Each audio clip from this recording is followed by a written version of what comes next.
Ladies and gentlemen, welcome to Game 4 out of 12 this weekend, where we've got the Myers Riders taking on the Waterloo Junior Warriors here at University of Western. Coach Sherville, Coach Caranci joining us back on the call. We will have Darren Stevenson from 519 Sports as well, because he's pretty emotionally connected to these teams, boys, so he may pop in with you when he comes back up at some point. So really appreciate you tuning in. Please come on in and like and subscribe to London Football TV, and head on over to 519 Sports online and do the same thing. So, gentlemen, we've got a little Riders Waterloo Junior Warriors lineup here, and I believe we're getting set for O Canada. So we'll be right back with you as soon as the national anthem is complete.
Oh, Canada, indeed. Again, you're joining us live here on London Football TV. I got Coach Caranci. I got Coach Shervs on the call. We're going to be sending it down to Dylan Sherville here. Or, I'm sorry, sending it down to Darren Stevenson. We got him right next to us right now to get a little pre-game. Again, please head on over and support the 509 Sports online, guys, as they are supporting our team today at LFTV. A beauty matchup. Later today, we've got, as part of AAA Saturday, the U14 AAA Durham versus Cumberland, then 16 AAA London versus Cumberland, and to top it all off, the big one, gentlemen, U18 AAA Kingston playing Hamilton. I mean, we are in luck for some football today, fellas, and super excited to bring all of it to you. So we'll see if we can find our man on the sidelines here, Mr. Stevenson. I think he's on his way down. We were working last weekend, boys, at York University, which is a bit of a smaller facility, and Darren was able to get from top to bottom a heck of a lot faster. So, no, we're going to skip it. So, all good. So, without further ado then, gentlemen, I'm going to send, check that. We've got Darren. There he is. We got to get his pretty face on TV here. So again, York was about half the size, and you can, now mind you, you got to be an acrobat to get up on top of that press box, and hats off to anybody else who's ever been up there. So Darren, we should have down on the sidelines, should be set up here with Nathan, and without further ado here, let's flip down to Darren Stevenson on the field. Adam, the buzz is real here on the sidelines for the second game of AAA Championship Saturday. Waterloo Junior Warriors, Ottawa my Riders. What a game this should be here. Warriors coming in with 4 consecutive victories. They won 2 games at home at Warrior Field, and they're feeling pretty good as they enter this one. Both teams calling this pregame an even matchup, that they were expecting it to be very even between 2 very competitive football teams. One of the standout players for the Junior Warriors over the last couple of weeks has been the kicker, and I know kickers don't get a lot of love, but Evan Fiddler for the Junior Warriors has been outstanding. He is a commit to the Laurier Golden Hawks football team and OUA football. He will start there in September, and he has hit some key field goals over the last couple of weeks. Now, one of the keys for the Warriors will be to get the offense going, red zone conversions. Coach Steven Schwartz, we talked to pregame, he said the team's feeling good. They had a good week of practice, and they're looking forward to this. This is a pretty good milestone for the Junior Warriors, regardless of the outcome. This is just their second year in AAA football, and now they are playing in a U18 AAA championship. I don't know if you can hear them behind me, but they are getting revved up. They are getting wired up. Championship Saturday continuing with the Junior Warriors and the Riders from Nepean. We're ready for kickoff down in the field here. We'll set it back up top for the call. Let's have a great game, fellas. Championship Saturday continuing on London Football TV. Thank you, Darren. We appreciate you getting all the sideline hits today. And let's bring in Coach Sherves and Coach Caranci here to take us through this matchup. Gentlemen, take it away. Yeah, this matchup looks to be pretty interesting when it comes from especially two teams that had higher expectations for themselves this year, looking to compete in that, provincial atmosphere for that provincial title. But two storied programs when it comes to OSFL and even back into the OVFL days of football, with the Myers Riders being a very strong program traditionally. Having played against them multiple times back in the days of the London Falcons myself. But the Junior Warriors, since rebranding as the Junior Warriors and coming together with the University of Waterloo, have grown year over year consistently. And that program in itself has improved a lot. And you see it here even at the U18 AAA level, where they were a AA program 2 years ago. So to come up to the AAA program, not have it, there's limited success last year, more success this year. Glad to see the program continuing to grow. Well, I couldn't agree more, and you got to think there's a little bit of overlap with the influence of head coach Chris Bertoya of the Waterloo University Warriors as we have the kickoff here down the field. Fielded cleanly by number 21 from the Junior Warriors as he looks to find a seam into the return team. And that's number 21 with the return, Zach McMillan. We'll find him at the running back spot later today as Waterloo comes out with an offense led by number 12, Anthony LaRusso. But yes, as you mentioned, Coach Bertoya was with the Mustangs for quite a long time. Yeah, well, listen, we're going to talk a lot about Coach Bertoya. He was my offensive line coach here at the University of Western Ontario when I was an offensive lineman here. He was a big part in recruiting me, but he was also a big piece of connecting the junior Mustangs with the Western Mustangs, and I think he's kind of, helped to facilitate that model here. That would be my assumption here as we get a handoff up the middle. Yeah, hand off up the middle to number 9 from the Warriors. That's Caleb Andres with the handoff there. Interesting to see that motion because from the previous game that we had watched, we saw the Kingston Grenadiers, the KJ Kenemy Cup champions, come out in that quads look. Waterloo does the same, but they add in that receiver late into the formation. Good to see. You'll see that a lot where these offenses will have that H or that fullback style look as they come out 3-by-2 here. We see more of a traditional adjustment here from Myers. Nice slant in behind a Sam blitz off the edge. What you had was the Will backer, the weak side linebacker, bumped out to the third receiver to the boundary. And the Sam, the strong side backer, decided to blitz off the edge. We call that a C-gap, a cat blitz, and a nice slant from that receiver in behind. I did not get the number, unfortunately. That was 18, Brad Wolson with Great the reception. catch It looked like middle. the ball was tipped as well, close to the line of scrimmage. So great adjustment made by the receiver as they do come out in that 3-by-2 look again. Number 0 motioning from boundary to field as they hand the ball off to number 9 once again as he picks up about 7 or 8 yards there. That's Caleb Andres again with the carry. And talking about this offense where, this is where you're going to see a lot more of those university-style offenses, especially when the teams are branded as junior of a university, right? Whether you see the junior Warriors in this game, the junior Mustangs. Well, you've got Griffins. 8 players on Myers who are already committed to post-secondary. 7 going to U Sports, 1 going to Sage-Up. We got double A-gap blitz here from the linebackers. Great defensive play call there, especially to slow up Andres there on the carry, right? If you're giving up 7 yards of carry, it definitely can be difficult, but looks to be 3rd and less than a yard here upcoming for the Warriors. In the Canadian game and at U18 football, it is 3 downs, right? Same with U16, 3 downs. You do give the yard, obviously, basically full CFL rules or previously CFL rules up here for the U18 AAA level. As we see, 3rd and a yard here. 3rd and a yard here, and LaRusso under center looks to do a quarterback sneak.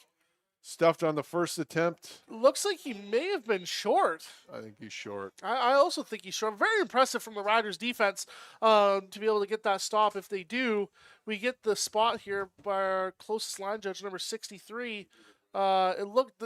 I personally would, get the chains out early. Let's see what's going on. Looks like short by about half a yard. So you're going to have a decision here from Waterloo. Now they're going to measure, so they have some time to think about it.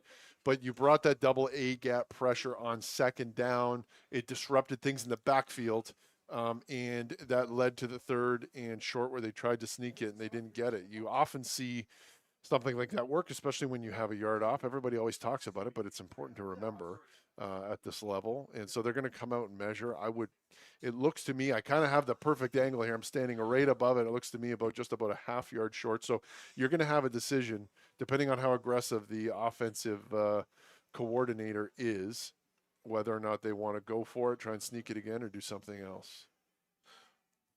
Well, it looks like no, turnover. sorry, that was third sorry, I down. thought Yeah, that was we're used to the second four down ball. No, that's right. I thought that was second down. My apologies. Third down for the Warriors there. Unfortunately, ball is turned over. Wow, big turnover from Myers. Huge. That's an excellent stuff right in the middle. That sets the tone. Let's see if the offense can come on the field and convert. As I mentioned, you have a ton of talent on the field. You've got 7 players for Myers already committed to be going to play in U Sports. One of them going to Cégep into Quebec. And, this is a team that's been riddled with, I don't want to say riddled, but they've overcome a number of significant injuries this year. It's been a roller coaster year, as their coach is eager to say. But, I mean, to be able to have an opportunity to cap it off in this way is big. We got more quads here, Dylan. Yeah, more quads and the motions, bringing 3 receivers to the boundary, 2 to the field. As the ball is handed off, I didn't quite catch a number there for the running back, but I believe that's number 3, Charles Emmanuel Guay, with the run there, picking up about 4 or 5 yards on the play. Yeah, he's a good football player. He has carried the load for Myers on offense a lot this recently in this year. And you know what? Quite frankly, as a no lineman, I'm going to tell you, those boys on the left side had the defensive lineman of Waterloo moving there. So they picked up 5 yards, 5+ yards, majority of O-line work there. So well done. Yeah, they look to be some pretty big humans there on that left side of the line. So we'll see how that is the factor as the day goes on. Is a great completion from number 17, Zachary Reynolds, the quarterback, to be able to pick up that first down there. I always found that it was nice to kind of get into that rhythm where your first drive, pick up a first down, pick up 2 first downs. You get into a bit of a rhythm. You know that the game plan is starting to work. Makes you feel a lot more confident coming out and executing the Looks offense. like a nice double slant, and you had the half kind of bailing high, which created a big window there for that outside receiver. I think it was number 10 to make a play, Zane Antoine. Looks to be 4 receivers towards the field here, towards our near side, but unfortunately it looks like a receiver was offside as the play is blown dead. It looked like there was Waterloo Junior Warriors were bringing some pressure, and quite frankly, it looked like it was picked up nicely to begin that play by Myers, but it was blown dead, so they're going to have to move back. Again, I mentioned Coach Bertoya at Waterloo. As I said, he was my coach here at Western as an offensive line coach. Just an amazing guy. We're going to talk more about him and about the program more often. But when I got a special place in my heart for this black and yellow. I'm a Steelers fan when I was a little boy, and then I grow up and see this Waterloo team, and it's pretty cool how they've overlapped with that university team and really have that common effort. So pretty cool to see. Absolutely, and even the Myers Riders, right? There's a lot of connections to university programs there, like you mentioned. But Looks like let's 7 up here. We're looking to get a full we call it radar look where all the defensive backs are on the line, but it looks like a quick completion to number, I believe that's 88 or 81. Let's confirm the number there. 84. 84, sorry. Yeah, that's number 84 on the reception. That's Kingston Pappas with the reception. Great slant. What you had was the safety add in late off the edge. And you have to throw a slant like really quickly and behind it. But you know what? You also have to catch it, and you have to get upfield. And, there's an opportunity for a big play. Great job by that linebacker to chase it down and keep it at the 35-yard line. A great body positioning by the receiver as well, right? Giving the quarterback a big target to throw to. Another bootleg. It looks like that same play that they liked before. Deep pass, batted down. They had numbers there at the goal line. It looked like kind of a double corner smash concept. It's what it looked like with a nice, I just very impressed by how that O-line blocked it up, gave him time, and you had 2 receivers in the same spot. So somebody wasn't running in the right space. You don't usually want to put 2 receivers there, but that's okay.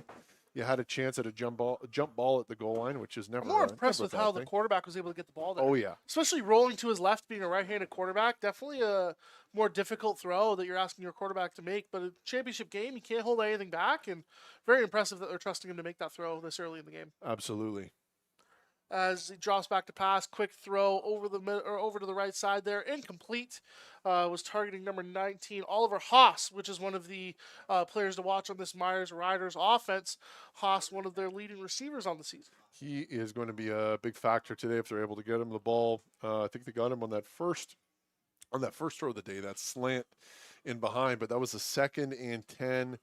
Looking to get him on a bit of a deeper in-breaker route and wasn't able to get there. Looks like the route, frankly, was delayed by a good jam up by the corner. So good physical DB play. You got to be physical. You can be small and be fast and, handsome corner out there, but you still got to use your hands and be physical. And you know what? It had a very good impact there. So we have a punt on the 37-yard line. That's number Myers. 28, Nathan Baychamp, looking to punt the ball there to number 21 for the Junior Warriors, Zach McMillan, who had the great return to start the game.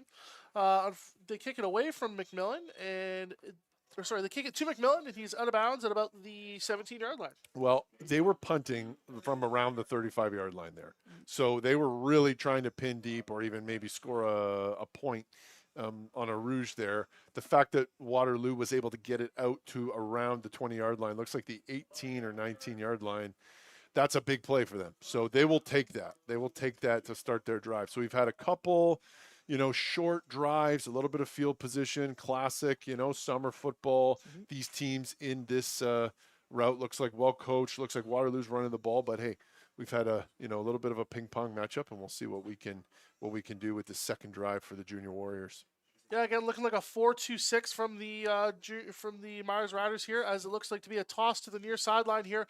Wrapped up pretty quickly by a group of Riders. That's number 16 on the defense for the Myers Riders. That is Vuk Stojniak with the tackle. Well, you had good body positioning and good effort, reach blocking on that toss play by the offensive line, looking to target that outside shoulder and get their body across. What you had was equally physical and good fundamental play by the DBs and the second level linebackers from Myers to be able to shed those blocks and make the play for only a gain of 1 yard. So 2nd and 9 here. Absolutely. One thing I want to point out on that previous play. Looks like a throw. It's intercepted. 6. Number 27 for the Myers Riders. That's Dante DiNardo with the pick 6 touchdown early on for the Myers Riders.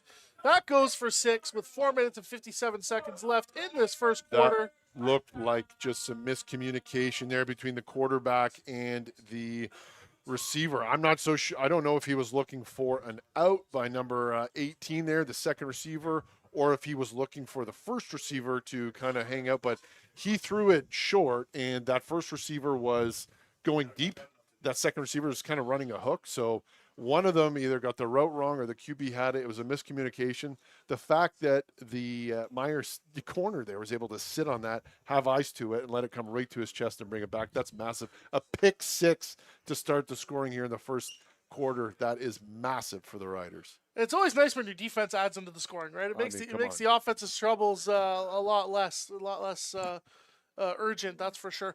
One thing I will point out, though, great DB play by the Myers Riders, not just with the interception, but even the play before that. Physical, tackling, shedding blocks, fundamentals. Yeah, great call, Dylan. One thing that I've specifically noticed on the previous play before the pick was number 21, Jack Gilmore. He had the receiver trying to wash him outside of the play. But what was great is that he got great positioning, put his right hand onto the right shoulder of the blocker, was able to have that outside hand free, so it forced the running back to cut up into where the teeth of the defense is. So great job from the Myers Riders defense so far. We'll get to see them on the field again relatively quickly, barring anything tricky happening here on the kickoff. But what I see is they're organized, they're physical, they have a solid shell, and they're making plays. And you know what? It caps it off with a big pick 6 there. That is huge. You can get a turnover, like a score like that is massive. We'll see how Waterloo can respond. But to your point, Dylan, they're going to be back on offense here very quickly, barring some sort of return or something else. But, they're going to have to shake that one off very quickly and try and get back up to And that's number 21, McMillan on the return. Again, flag flies, so this may be moving backwards. But McMillan with a great return here, going across midfield and pushed out of bounds at the Myers Riders 45. We'll see what this flag is, as we've been provided essentially a signal sheet from the London Football Officials Association. So thank you so much for that. We'll see what the call is here so that we can provide the same information. Well, usually it is, if there's a flag on a return, it's usually on the return team, and that's certainly what it was. So I missed that signal. Apologies, but yeah, look. Let me just take a look here at our cheat sheet here and see what's going on. Blindside block was the call. we can't do that. Yeah, you can't do that. It's a new rule, I believe, that was introduced about 2 or 3 years ago. You Yeah. can't block while going towards your own end zone. Yeah, which is interesting because in previous generations, that's how some people earned their way to Correct. university football, with those highlight hits. So Shout out Greg Nugent yeah, for those who are watching the broadcast.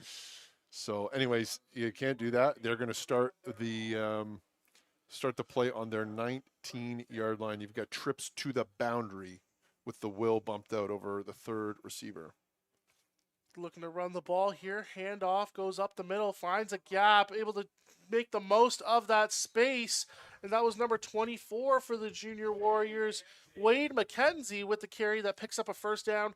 And that's more how you'd like to start a drive if you're Waterloo. Yeah, so what they do is they add in their third receiver to the boundary into more of a kind of fullback H spot, that hybrid spot on the backside. So they don't go to the front side with him. They use him to block the backside defensive end and push the offensive line to the strong side. And, they got plenty of a push there, and they got a first down on the run. It's nice when the receivers are able to make a difference in the running game like that. That's number 0 for the Junior Warriors. Does make a great block on the front side of this play as McKenzie is able to go for about another 7-yard run. And that's Owen Brown, the wide receiver, who is one of the overagers, quote, that we have at the U18 division. Each team, I believe, is able to field 15 19-year-olds or 10 19-year-olds in this division. On that play, I'm looking at number 60, Nicholas Rodriguez, the offensive lineman. He picks up the middle linebacker blitz on the interior, and what that does is when they're blitzing, you pick it up, and then that's one less person to be able to flow and make a tackle. So great block by Nick Rodriguez there. Looks like some pressure early, flags, flies. That's the individual that made the tackle in the backfield. I believe that's number 14, David Audu. Unfortunately went offside on the previous play, so that will be moving the ball up for a first down for the Junior Warriors as some substitutions come in. Yeah, he looked like he got a bit of a head start there. You can't do that. No. So it's a first down. It'll be look like 1st and 10 at the 42-yard line. I like Waterloo establishing the run. You can really get it's intimidating to look at an offensive line that's big and strong and kind of figure it out, but some of them look big and strong and they get on the field and they aren't. Well, these Waterloo Warriors, they look pretty good running the ball in the interior, so we'll see if they stick to it. Absolutely, and like we talked about in the previous broadcast, if it ain't broke, don't fix it. But quick RPO here, completion to number 18 as he is running down the field. No riders able to bring him down as of yet. What a run. What a run by Brad Rolson with the completion there. Huge for the Junior Warriors. They're looking to hurry up this offense. That QB that's a designed read of that linebacker. He sees the linebacker coming up to fill in the run game, and he pulls it and he throws to the receiver right in behind. We call that an RPO, a run pass option. The QB gets to make the choice on that option, and he chose pass because he saw that linebacker come low. Great read by the QB and an unbelievable yards after contact by the receiver. As LaRusso takes the snap and decides to read, hands the ball off to number 9, Caleb Andres, who looks to be stopped at about the line of scrimmage by the Myers Riders defensive line here, as Waterloo is looking to tie this game before the end of the first quarter. Well, hey, they run hurry up and they make the O-line run a good 60 yards downfield and then try and run a halfback dive up the middle. I don't know. Those guys are, those are big boys. They might have needed that walk up to the line rather than a run. But anyways, right. We've got second and goal. That's where you call the quick pass. That's right. Give him a little quick rest there. Second and goal at the 5. Snap taken. Reed handed off to Andres as he gets into the end zone. Touchdown for the Waterloo Junior Warriors as they are pending the extra point, looking to tie this game up with 1:42 left in the first quarter. And Coach Caranci, that's a great way to respond after throwing a pick six. Well, listen, that you look at that play right there, that run up the middle is a direct result of the play 2 plays prior where they ran the RPO. Because what they did was they left the Sam backer, the strong side linebacker, unblocked. And because he just got burned coming downhill, trying to fill on the run, he was more patient at the goal line on that play there. So he was unblocked, and he came down late to fill and make the tackle. Running back shedded him, and he's in the end zone. So a good fundamental scheme by the Waterloo Junior Warriors, and quite frankly, excellent execution. I can't stress enough that run by number 18, Brad Rolson. I mean, he had contact. He was carrying guys from like the 40-yard line, it seemed like, all the way down to the 10. That was unbelievable. Great play by him. Not just to catch the ball, but to get upfield and carry guys on his back all the way down. Yeah, that second effort was huge by Rolson there. It's definitely, it's not super common to see that from some receivers at this level, right? When, they feel a little bit of a tug, they may not press through like he did. So great job on that, and was able to set up the Junior Warriors for that touchdown. Dylan, what I find is, like, listen, when I'm playing college football 26 and 27, I'm looking for receivers with 99 speed. They could be 5'8", 160 pounds. I don't care. I feel that kind of comes into play in real life sometimes. You're looking for that fast, quick receivers. But when you get a big, strong receiver who can carry guys like that, you can't just let those guys get buried in the depth chart. That's a good player, as we have a good tackle here on a kickoff at about the 19-yard line. That return was by number 84 of the Myers Riders here. That is Kingston Pappas. We've mentioned his name a couple times already so far. As Myers comes out to put together another scoring drive. To put together a scoring drive. Sorry. Dylan, you said it when they threw the pick six. Obviously, a catastrophe. Not what you want. You want to put points on the board, not give the other team points on the board. But they had an opportunity to respond, and they did exactly that. So what we find ourselves in is essentially as if they would have punted and had a great punt from the beginning. So the fact that they came back, didn't get shaken up, went on a drive, got down there, scored points. It's 7-7, and now their defense gets a chance to work. So, I mean, good competitive football on display here. I'm really happy to see it. And the fact that they trusted their quarterback, hey, you threw a pick six, you make a mistake, trust the kid. Go back to him, allow him to make up for the mistake, and he did, but with that amazing read on that pass there. So we will see how Myers wants to respond as they're coming out with five receivers to the field, one to the boundary, as it looks to be a jet sweep handoff here to the running back, number 3 for the Riders. That's Charles Emmanuel Guay. So they go 4 receivers to the field, which bumps out the Sam and Mike Backer outside of the box. That third receiver then gets a jet sweep outside, that half to the boundary that's bumped in to kind of play that linebacker spot because of the motion, ends up playing great and keeping contained and forcing that upfield. If they were able to get the edge and block that guy, number 20, his name is Alex Leduc, they would have been able to make a massive play. So that was an excellent play by Alex.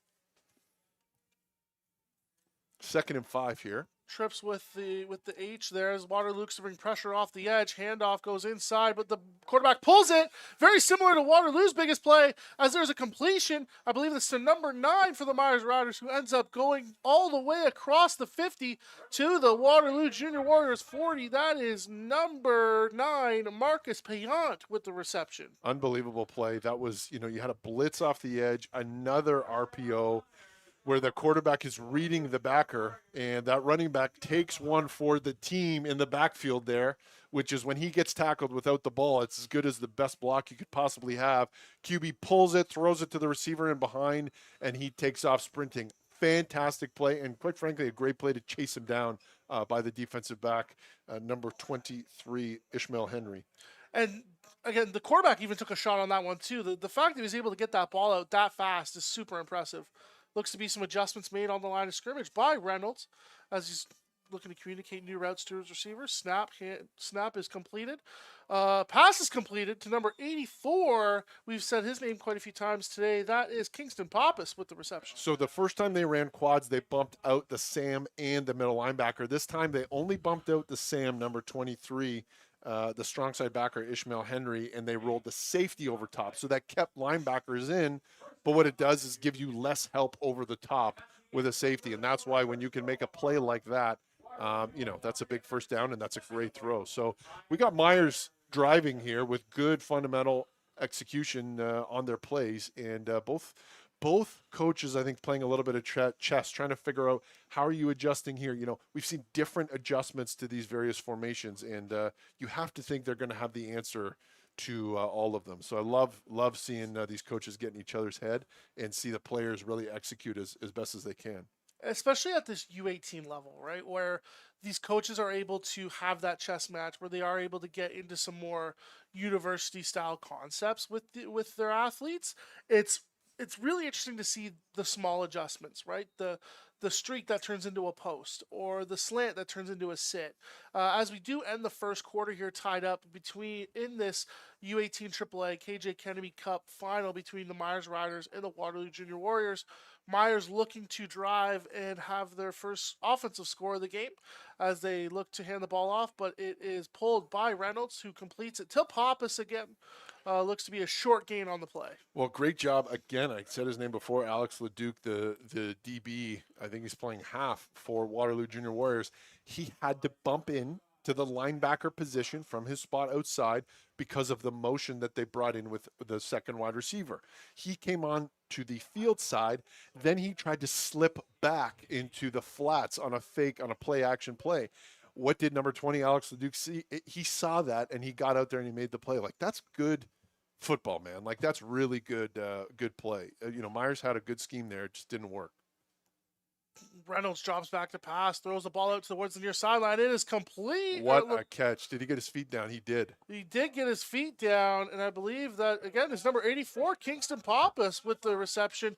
We're seeing his name a lot today. He looks to be the go-to guy for this Myers offense. Well, we heard from the head coach before the game, and we heard from a lot of people. And by the way, you just have to watch a little bit of game film. He's been an excellent player all year long. They've leaned on him. And, you make catches like that at the sideline at this level. Come on, that's pretty good. Your coach is going to come back to you again and again if you do that. So good work by Kingston. All right, Reynolds takes the snap, hands off, looks to be pressure into the backfield as the Junior Warriors get home and slow down the attack of the Myers Riders, as a host of Warriors were in the backfield there. Looks to be number 3 leading the charge there. That is Logan Shu.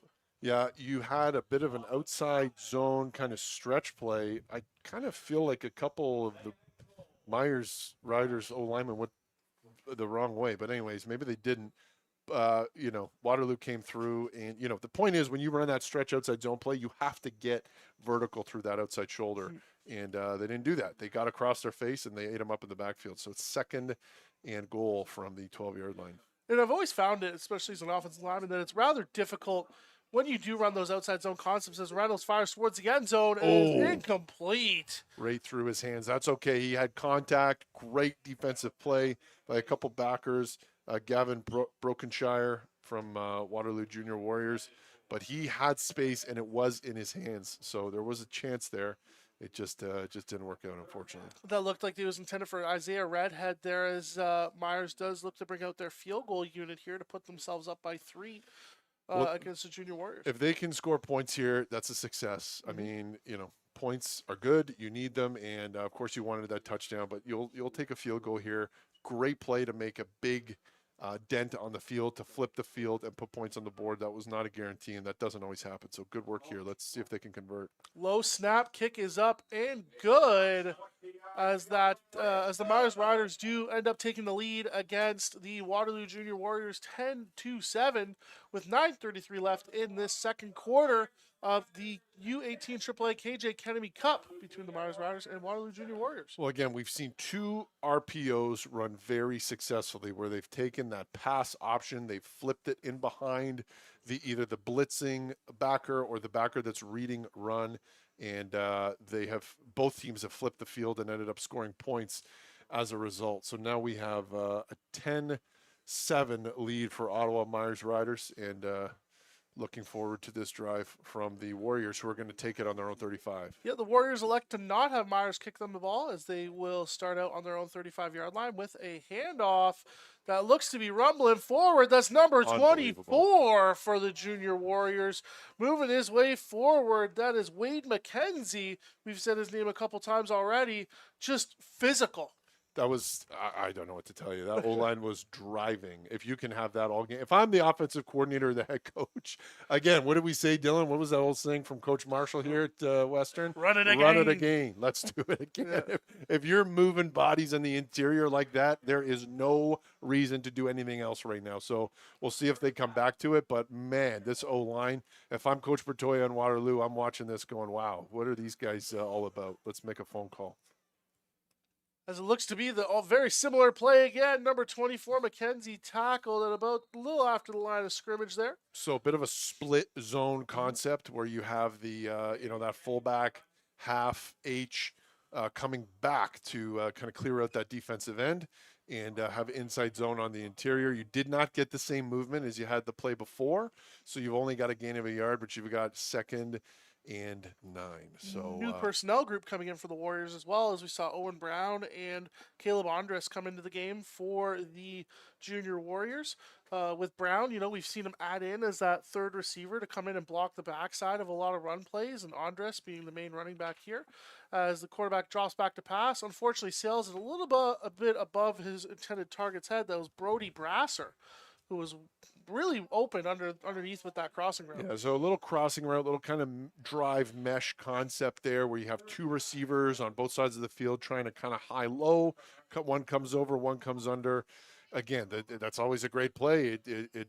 It sounds good. You would run it all the time, but it's just a lot harder to hit a receiver and keep his timing when he's running through the battlefield there in the middle of the field and linebackers, because you just don't know his timing. So anyways, incomplete, 3rd and 9. We get a punt from midfield. Low snap, but he gets the punt off. Punt is off and punt is long, hits the turf. Looks to be number 1 from the Myers Riders, so they ended up touching the ball. Good. But I believe this is number 21 with the return, takes advantage of it, and looks like to be some additional blocks there, some extracurriculars going on here. Yeah, that's a little bit of extracurriculars there. You don't want to see that, but a heads-up play by the returner. I did not get the number. I believe it's number 21. What he saw was an excited Waterloo Junior Warriors team coming downhill to get that ball. There was an early flag thrown for no yards or something like that. And when you see that, you want to get in there, pick up the ball, and run, because it's kind of a free play. Even if you were to, for example, fumble it or something catastrophic happens, well, guess what? It's going to be your ball anyways when the penalty is called. So why not pick it up, try and bring it for a big return? He got swallowed up, but a heads-up play by that returner. Good football. Correct. We got the 5-yard, no yards penalty there. It looks like there wasn't any other penalties called on the play, so the Myers Riders will start their drive on the 25-yard line and moving out with 7 minutes and 31 seconds left to go in the second quarter with a 3-point lead. Well, the referee's letting them play a little bit. There was, I don't know, what you call that, Dylan? A little bit of a hip toss, judo toss there from a little bit of back and forth. No flag on the play. That's okay. We got a warning, maybe a yellow card, as it were, with the World Cup on our mind, but no penalty, so we'll see. All right, Myers comes out in this 4-by-1 look here with the attached H or the fullback. Looks to hand it off here. I believe this is number 11 for the Riders who is getting the ball, and that is Ethan Rudaganda with the run on the play. I mentioned that already, of course, like a lot, about that run-pass option concept that they've already run. But what that does is when you get burned on it once or twice, is it forces those backers to be patient, and they can't come downhill on the run as hard. So what do you got to do? You got to run the ball when they're being patient, and that's what they've been doing. And now Waterloo's adjusting to being a little bit more aggressive from that second level and coming downhill and eating them up. We got a 3rd and 2 now for Myers. And again, we mentioned the Canadian game. You got to give a yard here. So, you think you believe in your offensive line here. I know that we discussed already that we'd rather go for this in their end rather than our own. But, maybe you come out here and try, they bring out the punt unit. I would have loved to see them try to, quote Hank, maybe try that and maybe get a free play out of it. But Myers is electing to punt. But you know what? Again, it's 3rd and 2. You're in your own end. You've got a lead. You don't want to make anything, You don't want to make a bad thing worse. You ran up the middle a couple times. Kudos to the Junior Warriors for stopping it. But hey, that's football. Special teams is important, and your punt team is as important as anything else. It's not a failure. You just got to get that ball down the field and move on. Don't give anything for free to Waterloo. Yeah, I'm a risky guy. I'm gonna be honest. I would have just went for it, but that's the quote, the gunslinger in me, I guess. But looking to get some pressure here from the Junior Warriors as the punter is able to get the ball off clean, bounces on the turf over the returner's What a head. bounce. That was a great bounce, but he's looking to return it towards the field, runs backwards, continues to move backwards. Running the wrong way, young fella, but ends up getting tackled at around the 28-yard line. But really great. Waterloo had good pressure here on this side of the punt formation where, they had a lot of guys come free, but just didn't take the appropriate angles when they were looking to get the block. And then, we get the return here where he continues to bounce it back up the field, and it's really tough when you're running backwards to try and get any forward progress. Well, I'll tell you, we played coaching at Catholic Central this past year. We played Bishop Ryan in the OFSA championship game, and they featured a gentleman we're going to see later today, Ben Kingston, number 2 for the Hamilton Junior Ticats. And he was their returner, and he was the best all year long at bringing the ball to the sideline and then bobbling it back and running around the punt team for a touchdown. That's how he scored touchdowns in a number of games all year long, which we game plan for and prep for. But guess what? When it doesn't work, you lose a ton of yards. When it does, you end up getting a scholarship and a lot of highlights. It looks like there was an unnecessary roughness penalty on Myers to move the ball up 15 yards. So the return doesn't look as bad now, but the Warriors do return out on offense with Andres getting the handoff there to pick up about 3 to 4 yards. This brings up 2nd and what looks to be 7 for the Junior Warriors. They're in a bit of a better position, of course, than Myers was when they had a 2nd and long or 2nd and mid situation. They are near the purple. They're not on the purple. They're close to that 50-yard line, but this would be a big play to see if we can convert. It's 5 minutes left in the second quarter, and Waterloo is down as a result of a pick 6 and a nice drive. So, it's a very close game. If that pick 6 hadn't happened, you would have only 3 points on the board by Myers. But, here we are. So it'd be really, really good if the Warriors can, get a few first downs here and get within scoring range. So let's see if they can convert this big second down. It looks to be number 77 down for the Junior Warriors there. Big major part of their offensive line is Dom Wycheck. I believe I pronounced that correctly. If not, I do apologize. Looks to be one of those active 2007 players, so a 19-year-old who will be looking to make a difference and potentially play at the next level. He certainly has the size for it. And glad to see that he's walking up under his own power and getting to the sideline. Yeah, we'll see what we can do. You don't want to see an injury like that, and quite frankly, smaller injuries on the lower end of your extremities for a bigger man like that got a little bit more tedious. But anyways, we'll see what can happen if he could tape it up and get back out there. But nevertheless, we're 2nd and 7 at the 47-yard line. LaRusso bringing out the Junior Warrior offense with 3 receivers to the boundary, 2 to the field. Andres in the backfield right behind him as he barks his cadence. Looks to hand off the ball to Andres as the ball is on the turf. I believe that the Riders have come up with it. Let's see what the official's call is. Let's see. It looks to be Riders First football. Down Riders. Turnover for the Myers Riders. Unfortunately, it goes from bad to worse for the Junior Warriors.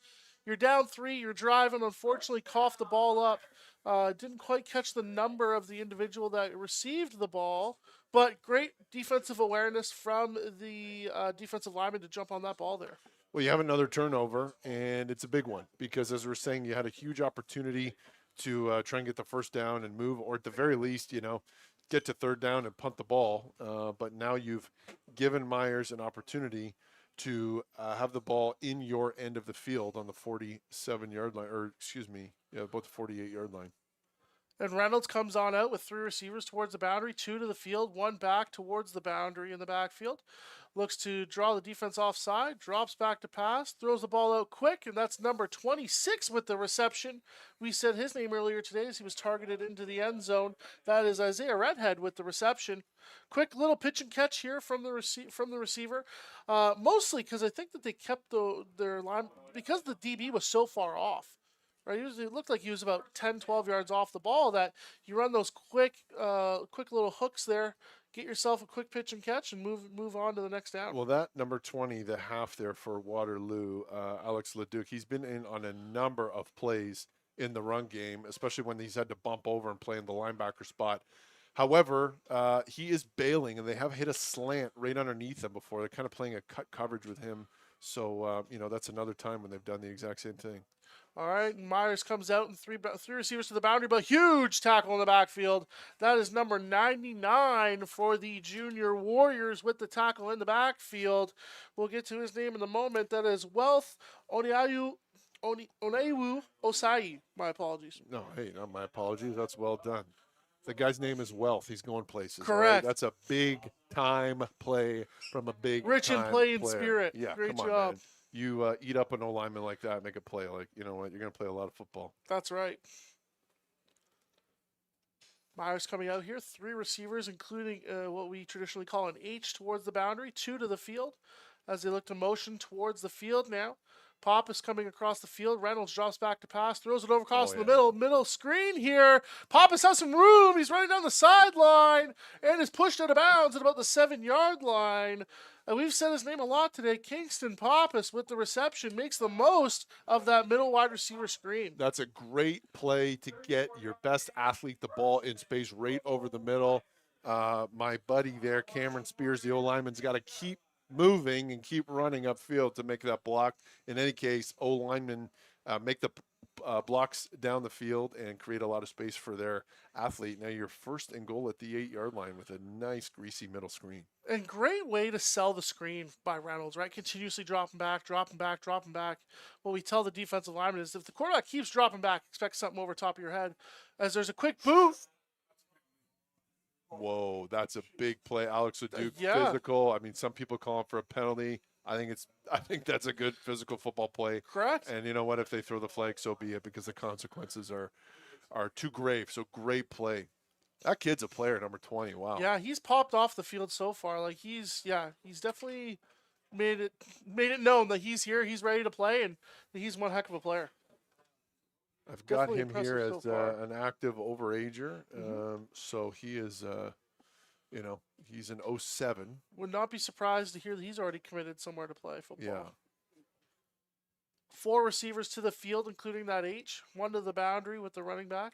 Reynolds drops back to pass. They look to pick on that single receiver as the catch is completed Great catch. at the 1-yard line. And that's the receiver number 19, Oliver Haas. We did mention him earlier today as well, as they look to get to that one-on-one matchup with that little speed out there. Well, Kingston Pappas and Oliver Haas have been kind of those bell cows at the receiver spot for Myers this year that Zach Reynolds has been hitting all year long. To be able to hit a speed out, first of all, for the running back to pick up that blitz, they kind of get to that 6-up look pretty quickly. He picked that up, gave the QB time to hit that speed out, and then you know what, to make that catch on the sideline, that's pretty big. You're third and short on the goal line. You know, this is a big play. It's easy to say you want to go for it and you want to score the touchdown, but guess what? If you get stuffed, you know, it's tough. There's 2 minutes and 25 seconds left on the clock. The way I'm seeing this, Dylan, is you're third and goal. You can either try and sneak it or do something to get a touchdown. But if you don't, you're going to turn the ball over at the 1-yard line and, you know, hope to stuff them for a safety later on. So you either take the 3 points now or hope for the 2 points later. You know what? I'm running the ball behind a guy who looks a lot like you, Dylan. That's what I'm doing. Yeah, I would agree with you there. I think if this is like 6 minutes left in the second quarter, I'm way more open to going for it on third down here.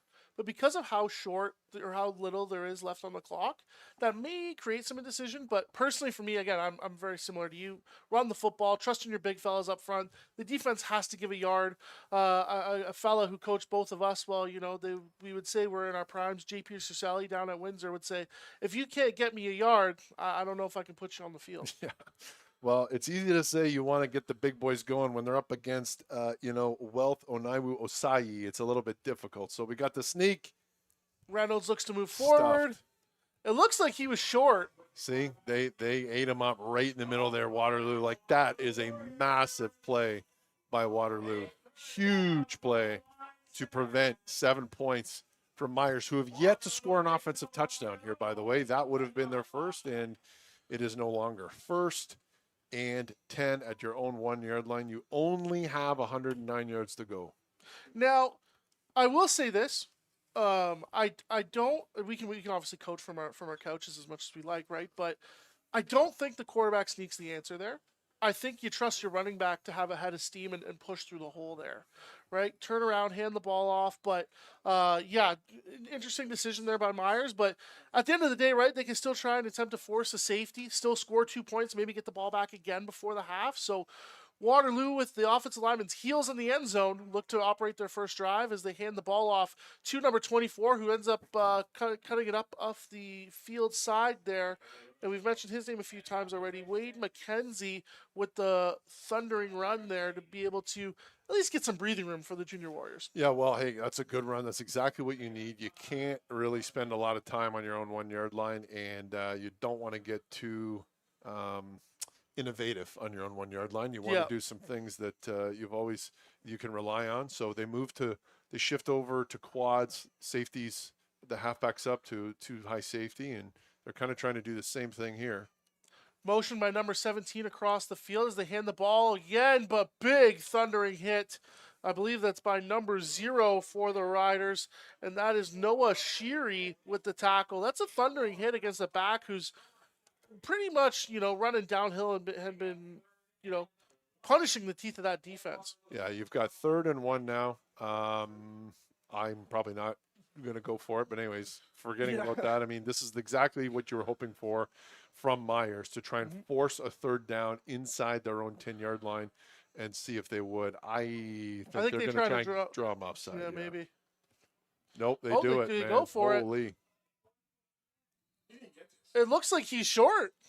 He's very close, and that is I don't think he got it. if he didn't get it, that's a bad day for them. Correct.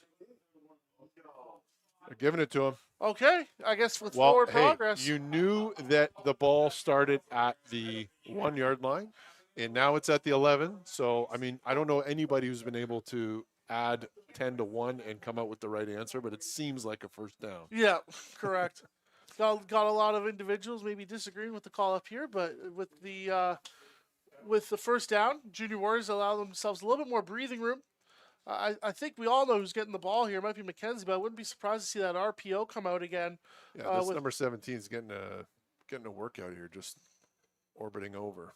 That's right. Handoff goes to McKenzie again as he looks to be about 7 yards there. He's more of that downhill back that a lot of teams like to have, right? And dominating with a running game is always super important, especially at the U18 level. It's a contact seeker. That's right. Archetype. You know what I mean? Anyways, he's gets a second. He gets 6 yards on the carry. I mean, come on. They're essentially run the same play 3 times in a row, save for the QB sneak. Trying to eat some clock, trying to prevent themselves from having to give up 2 points before the end of the half. I mean, that's really the name of the game right now, is just get out of your own end. Now we see little motion here, but it looks like there may have been some false start. Or what are they? What's the proper Canadian call here? Nicholas Rodriguez, the offensive lineman, the procedure. So they're going to back up. Now that's not good, because now, of course, 2nd and 4 becomes 2nd and 9, and 2nd and 9 at your own 12-yard line is a lot different than 2nd and 9 in most other places on the field. So correct. We'll see what they can do. And again, Waterloo's trying to milk the clock here so that they prevent themselves from having to give up a safety. But now they've got to, go to their bag of tricks here. Another mesh drive concept. And looking to push the ball deep here. Picks it off by number 1. Effectively a long punt, but he's getting a great return off of it. That's number 1 from the Myers Riders, looking to take it to the far sideline. Flags fly. That was Jordan Sprague with the interception there. We'll see where ultimately this ball starts, but 40 seconds, one timeout left. You're thinking you got a pretty solid shot of at least coming out of here with a field goal.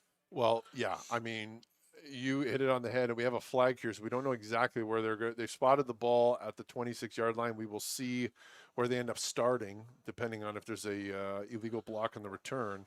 But it ends up effectively being a punt, a useful punt of some sort, where it didn't get blocked. You didn't give up any points, but Myers has 40 seconds on the clock to make something out of this. So, quite frankly, I think both teams might take this trade. This is a big drive right now, big opportunity for Myers to put some more points on the board and extend their 3-point lead going into halftime. And they've shown that they can move the ball, right? Like it's not like they've had an offensive day so far where they haven't moved the ball down the field. They've been able to get to very close to those scoring points and either, come away with a field goal, or ultimately when they went with a quarterback sneak there, came just short of scoring. So definitely possible to come out with a score here before the half ends. Well, starting at the 44-yard line, it reminds me of when we played back in 2010, Dylan. We threw a few picks in the city championship game, but they were all for massive, 50 yards downfield. Yeah. Ended up being like big punts, which were actually very useful at the time. So Yeah. I think that Waterloo should not be too concerned that happened, relatively speaking. Looks like pressure coming from the Junior Warriors on the defensive side of the ball here as they back up quickly. Reynolds drops back to pass, slings it out fast. Ball is tipped. Was looking for his favorite guy so far today, Kingston Pappas, as the ball goes incomplete. And batted down by my favorite guy on the day, Alex Leduc, playing that boundary half position. He has been everywhere today. He has been playing linebacker when they go quads in the other direction. He's been keeping contained. He's been coming up and run support. He backs up. They try and run a corner right in behind him from the second receiver, and he bats that down. Great fundamental play from the DB, Mr. Leduc. Someone who I wouldn't be surprised to see have a sack today is number 58 as Reynolds rolls out to the right, throws the ball just outside of the outstretched Same arms play. of They Pappas. just ran it to the field this time. Yeah, one guy who's looking really impressive so far on the defensive side of the ball, on the defensive line, is Colson Hanfield. Overall, he's been really active with his hands when he's rushing the passer. So wouldn't be surprised if later in the game he's coming away with a sack or coming away with a lot of additional pressures. But if you're Waterloo, you're loving what's coming out of the game right now, right? Like you're on your own 1 yard line. You ended up preventing a score, drove the ball down, ended up throwing a punt, basically, which didn't lead to a score before the half. So ultimately, good job by the Force a Junior punt, yeah. I mean, we'll see what happens here, but that not giving up any points, getting it out of your own end zone, and good 2 defensive plays there. Oh, and they almost block it. And there it is. Roughing the punter for sure here. So Myers is going to get the ball back on that play. They were that close to blocking the punt. Had they blocked it, they could have made as much contact as they wanted, but they did not block it, and that is a roughing the punter. There's no way that's not a 15-yard call. And you can't do that. So we were just talking about, a little bit of time. You can kind of wind your way down to the half, but you give Myers a little bit of life here to try and potentially score before this half ends off of a mental mistake, right? Well, I still really trust this Waterloo Junior Warriors defense. They have been playing fantastic football today, and especially with some standout players. So this is a massive opportunity to at least get in field goal range for the Myers Riders. So I believe the ball comes out to the 435. Oh, it's going further. Okay. 29 yard line with 20 seconds left. That's dangerous, right? Especially with how well of an arm we've seen Reynolds have today. Like he can throw it. He can get it to the end zone here for sure. Reynolds drops back to pass. Quick pass over to the near sideline here as the receiver is wrapped up and tackled quickly. That was number 31 from the Junior Warriors with the tackle, Hayden Halsey, as the receiver is still on the ground. He's injured. They went back to that kind of quick hook to the number 2 receiver to the field away from Alex Leduc. And the reason they're doing that is because they've been running that cut coverage where that half is bailing to play that deep third or that deep corner. And there's a lot of space there. So if they just take the crumbs, they get the crumbs, and they got a good 6 yards on that play. But we have an injury. Is that Pappas there? I believe that's Redhead there. Okay. But one thing I will point out, like we talked about on that replay there, is the defensive end here. Look at how active his hands are in the pass rush. He's able to extend his arms, get inside leverage. You'd love to see him come back with a move towards the inside at that point because he has such strong leverage there and able to put more pressure onto the quarterback. Maybe get his hands up based off of where he is in the backfield. But again, he's has stood out to me so far with having a very strong understanding of how to rush the passer. Well, this is and it's tough to get pressure on just a catch and throw concept like that. Just, hey, take the snap, quick drop, and throw the ball to that guy who's finding space, gaining yards. And those are big yards when you're trying to set up at least a field goal with 20 seconds left in the game. Now we're down to 15 seconds. I mean, you're going to want to know, what are we, what do we have from our kicker? Well, the good news is that they've got a pretty special kicker in Nate Bechamp there on Ottawa Myers. So I think they can trust him from this range and maybe try and take a shot either now or next play. Now it's probably going to be now, just given the time is going down. We've got You gotta 9 seconds run counting. the ball here, or you gotta snap the ball here to at least give yourself a chance. Yeah, Unfortunate clock, or maybe they called the timeout here. I don't know, but the clock's running right now, Yep, so they're so down to 0 This as is the last on play of the stadium. half. Reynolds drops back to pass, throws it over the middle. Incomplete. So I'm not sure if that clock was supposed to start or not. Me neither, but it looks like there's some little shenanigans is a great way to call Shenanigans is a great way to call that from producer Stephanie. Well, that might take us to the half here, gentlemen. An exciting first half here, a 10-7 affair as we head into halftime. Appreciate you joining us here at London Football TV. Thank you, Coach Sherville and Coach Caranci, for taking us through this first half. A reminder, as part of AAA Saturday, we still have the U14, the U16, and the U18 AAA streams going on later today. Head on over to the London Football TV YouTube channel. You should be there already, but check those streams out and hit that notification so you don't miss any of that action. And while you're at it, be sure to scan that QR code on the screen as well. Currently sitting at $65,070. Half of that's going to you for like a $10 ticket potentially. So check that out. Second half action happening right after this.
Second half action about to kick off here between the Myers Riders and the Waterloo Junior Warriors. I'm going to bring in Coach Sherville and Coach Caranci to take you through the second half. An exciting game here, fellas. A 10-7 matchup as of things right now. And don't forget that Gridiron Gold 50-50 is on your screen. And here we go with the kickoff, gentlemen. Take it away. And I believe that's number 48. Oh, thank you, sir. With the kickoff there as the return looks to come through the middle of the field, wrapped up by a few Warriors there. Number 97 leading the charge on the tackle. That is Jordan Nguyen.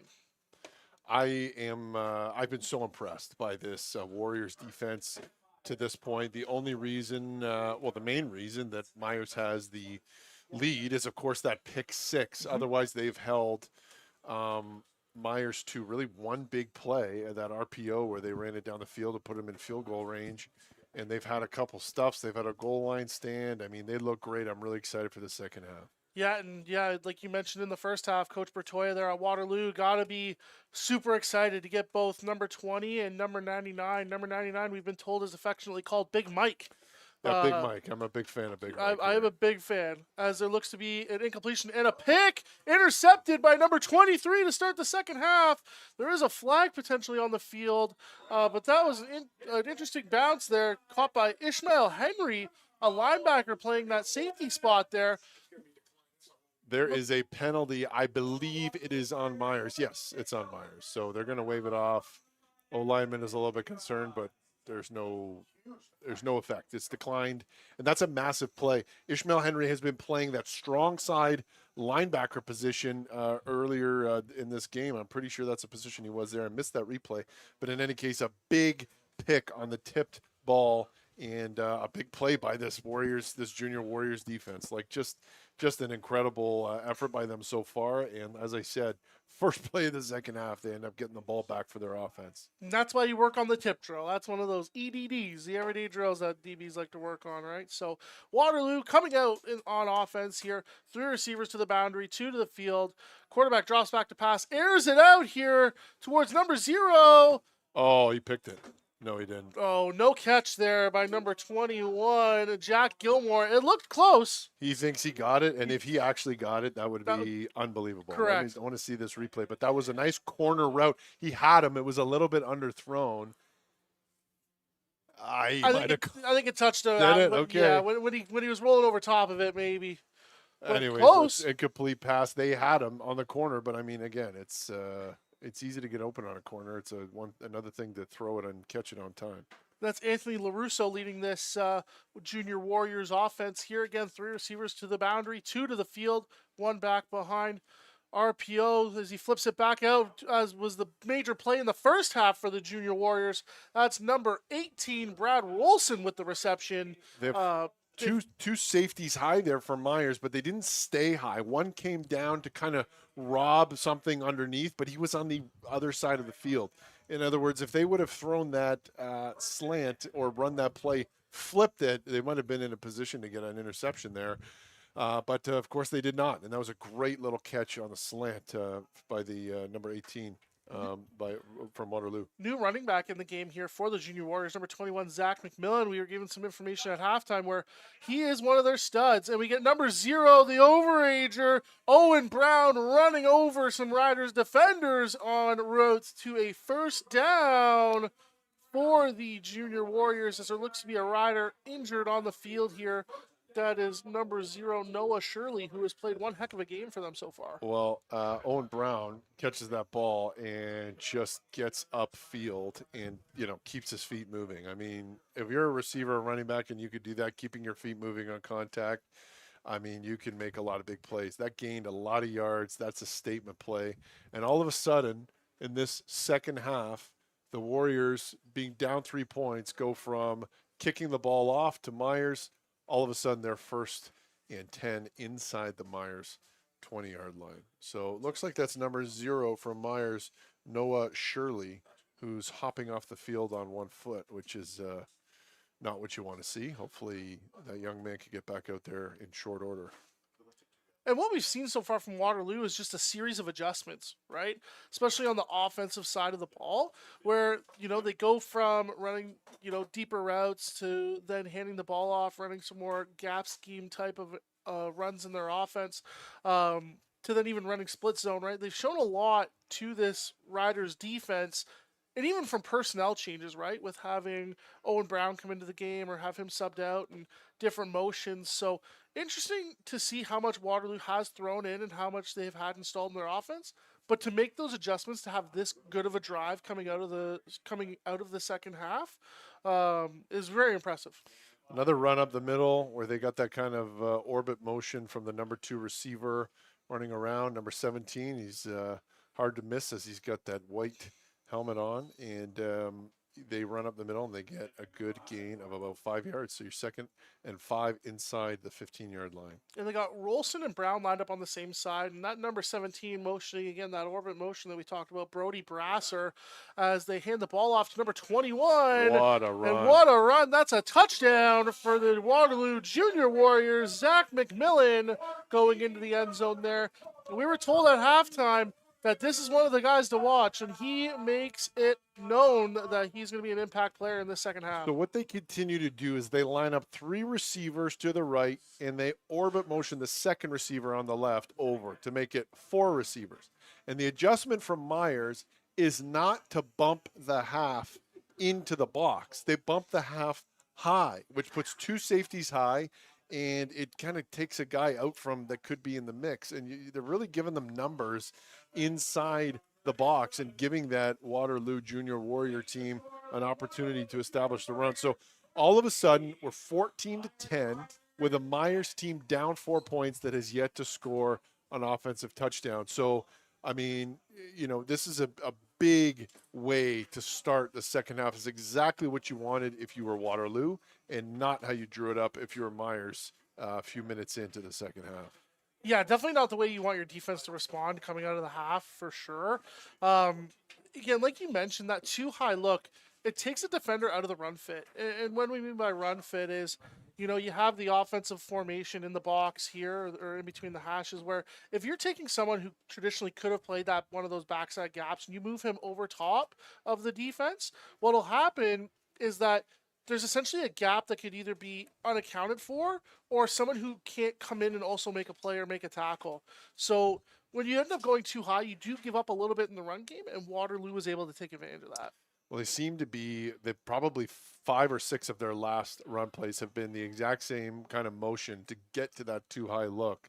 So they're trying to take advantage of it, and guess what? They just scored a touchdown doing exactly that. And I believe this is Pappas on the return here, one of the leading receivers for the Riders, taking it to about the 30-yard line as they begin their first drive of the second half. And Coach Caranci, Myers has been able to move the ball relatively well with Reynolds basically slinging it all over the field. They just haven't been able to finish. Well, like Dylan, they were, 3rd and 1? They were 2nd and 1, I think, at the goal line to score an offensive touchdown earlier. They ended up leaving that with no points. They also had the ball on about the 20 or 25-yard line with about 15 seconds left, and they ran the clock. So, they've had opportunities to put points on the board, but they have not converted. And quite frankly, this Warriors defense just seems like it's getting better and better. Absolutely, and there we see him run in and make a difference on the defensive line. That's Big Mike. That's unbelievable. That guy was the D tackle chasing. He's outside the numbers making Correct. a tackle, so that's pretty good. Like, I didn't make a lot of tackles outside the numbers when I was playing one tech, Dylan. That's pretty hey, special. you and me both, all right? Talking about a couple of former offensive and defensive linemen here, right? It's hard. That's really hard for that adjustment, for him to make that adjustment. So for him to be playing on the line of scrimmage and cut and make that angle down the line of scrimmage to end up making that play, that athletically, that's very impressive. Well, he's going to be going to the University of Waterloo in September, and I think Coach Bertoya and the team there are going to be pretty excited to have him. I got to tell you, like I said already, Coach Bertoya was my offensive line coach here at Western when I was here between 2011 and 2014. And you just can't get a better guy, a more players coach, somebody that we just loved and trusted and wanted to be around, and we just took his word as gospel. He just got that big extension at the University of Waterloo. He is fantastic. I've been coaching at Catholic Central these last few years, and I'm proud to say that two of our best offensive linemen, two over the last couple of years, have committed to the University of Waterloo. And the one thing I can reinforce to them is you are not going to be in comfier or cozier hands than Coach Bertoya. You and your family can trust that he's going to take care of you. And so a guy like Big Mike here, who's stumbling and bumbling off the field, hopefully he could get back out here soon. I mean, these players can know they're going to be in good hands in that program for a long time to come. So pretty excited for him and all the other players going there. Absolutely. Great leader of that program. Was here when I was here as well at Western. So definitely have that overlapping experience as Reynolds drops back to pass, slings it out quick. Incomplete. I believe that was intended for number 9. That is Marcus Payant, the receiver there. Pretty great coverage from the corner there to jump on that quickly. And again, we've said his name a ton today. But Alex Leduc, again, another Waterloo commit, making a play and making a difference. Is he a Waterloo commit? I wasn't. He is. Yeah, we got that confirmed at halftime. That's amazing. He's been the best player on defense to my eyes so far. Mm-hmm. He's been everywhere, and he's playing half. So he's been an excellent elite talent on the field. There, they run 5 wide receivers, kind of a smash concept on both sides of the field. They're not able to get it. I think there was probably a different receiver that was open, but in any case, here we have a punt on 3rd and 7. As we get the gunner motioning in, quick snap, good snap, punt is up in the air, fielded cleanly. A flag flies for, I believe, no yards as the returner is escaping towards the field, is able to find a seam, continues to run, and that's number 25 for the Waterloo Junior Warriors, Gavin Brokenshire with the return. Very impressive to be able to field that cleanly, that close to the sideline. Well, he made a play earlier to break up a pass. Was that number 25 or 26? I believe it's 25. Okay, well, if it was Gavin, then he made a big play earlier to break up a pass in the end zone from Myers, and now he's returning the ball. So good play, and now Waterloo has another opportunity with the ball inside. Looks like it's going to be inside the 40-yard line after this penalty. So not the start that Myers was looking for, and quite frankly, after that pick 6, it's just been a physical game from Waterloo where they've just been wearing on Ottawa, and a big opportunity to take a 2-score lead here. And these are the type of games that I think you and I would both love to play in, right? You're running the ball, you're setting the tone, you're being physical, you're able to take the will out of the defense here, especially when you're able to run the ball as well as they have been. We had an unblocked backer there, but you got the O-line for the Junior Warriors getting pretty physical up front, and no gain on the play. 2nd and 10 for Waterloo. But a really good play by Myers and having the unblocked backer fill and make that tackle. And I believe that was number 8, Emmett Barr, on the tackle there. First time we're saying his name today. One of the overagers for this Myers Riders defense, making that impact. It's always super difficult when you're running that gap scheme or running some sort of power where the guard's pulling to. That if that backside linebacker gets a really good jump, it's really hard to stop him. As number 12, LaRusso scrambles upfield and is able to pick up a first down and lower his shoulder for an impressive first down. Very tough run by the QB, Anthony LaRusso. They run that mesh drive concept where you've got 2 receivers on both sides of the field kind of crossing over one another over the middle. Again, they weren't able to hit anybody, but he was able to make his reads, pull the ball down, and make a very physical play in the battlefield there to get the first down. So good for him. And for those that maybe don't know what the mesh concept is talking about, we're looking at getting these 2 receivers ending up running basically identical shallow routes, as Andres ends up with the carry, looking to at least get back to the line of scrimmage, is able to do so. 2nd and 10 upcoming for the Junior Warriors. But with that mesh concept, what they're looking to do is they're looking to create indecision amongst the linebacking group, where you have one receiver towards the field, one receiver towards the boundary. They both run identical shallow routes. One receiver is the underneath receiver, one receiver is the over top receiver. So if the linebacker ends up jumping down here and the other linebacker ends up sitting, then this receiver could be open, or if this linebacker sits, then this receiver is going to be open. So gives the quarterback multiple options. However, it is difficult for a quarterback to go completely from left to right reading the field. Again, orbit to quads. You got the slant in behind. They're really trying. Oh, extracurriculars here from the lineman. They're really trying to take advantage in a number of different ways from Myers' adjustment to that motion. So they start with 3 receivers to one side, 2 to the other. That second receiver on the 2 receiver side motions over. And what is Myers doing? Well, they're dropping that half to play safety, and they have 2 safeties high. So what do they try and do there? They try to throw the slant right underneath it from that receiver who's all by his lonesome. Now, it's great concept. You got to throw the ball and catch the ball, which you don't do all the time. So field goal attempt here from the Warriors. Is Evan Fiddler with the kick. Kick is up and good. And, hey, they could have kicked that from another 20 yards back, and that still would have been good. So great kick from Fiddler there. From my understanding, he's been one of the big cogs of their scoring machine there at Waterloo this year.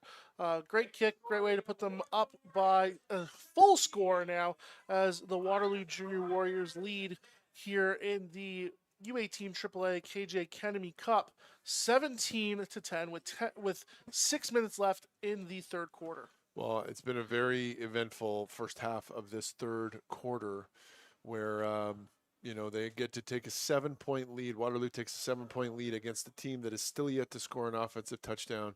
My buddy Big Mike there, number 99, hobbling off the field. Hopefully he's playing through something that's not too bad.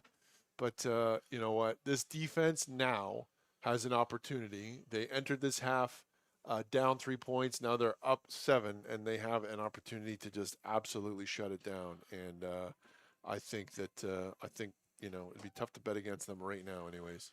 3 receivers to the field, 1 to the boundary, handoff quick to, I believe that's number 11 for the Myers Riders offense there. That's Ethan Rudaganda with the rushing attempt there. I think this might just be the lineman in me, but set the tone, run the football, right? Set the tone, run the football. If you're going to pick up 7 yards on first down, as we've both heard Coach Marshall say over and over again, run it again. That's right. Right? We continue to run the football. Well, they had Big Mike out for a play there, so a little bit easier to run the ball inside, and that's why you're 2nd and 3. But he's back in now, and we'll see what they come back to. Looks like a run up the middle. Pressure coming off that field side, which, again, we mentioned his name earlier today. Number 58, I believe that's Colson Hanfield, being able to make that tackle in the backfield. Because they were sending that pressure off the edge, it allowed him to not necessarily have to play that contain there, where they had number 44 come off the edge, off of the tackle.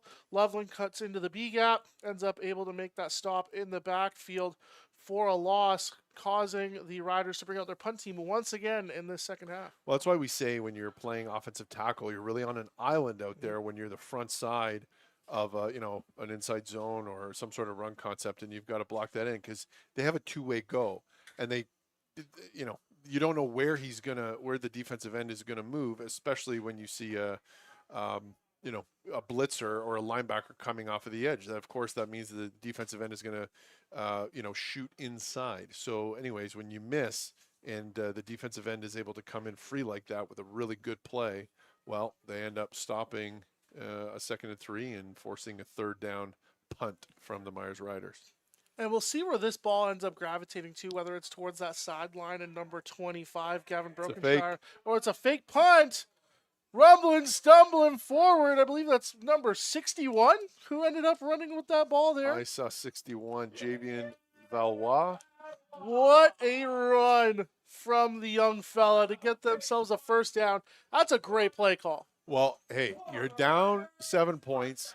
The ball is around midfield. We like to say kind of between the 40s or between the 45s would be a good place. So that was a little bit aggressive, but it was also 3rd and very short. And you give it to a guy that's, short yardage. So, I mean, if I'm Waterloo, again, I'm not playing that fake. You've really forced a lot of 2-and-outs all game long. Of course, you don't want to have to do it again, but you know what? You're going to put on a proper return, and you're going to give up that one there. So unfortunate for Waterloo, but a great play by Myers. And Reynolds drops back to snap, Ball gets out quick, looks to break a tackle. That's number 19 on the reception for the Myers Riders offense. It's Oliver Haas. We said his name a few times today. He's kind of the old reliable, right?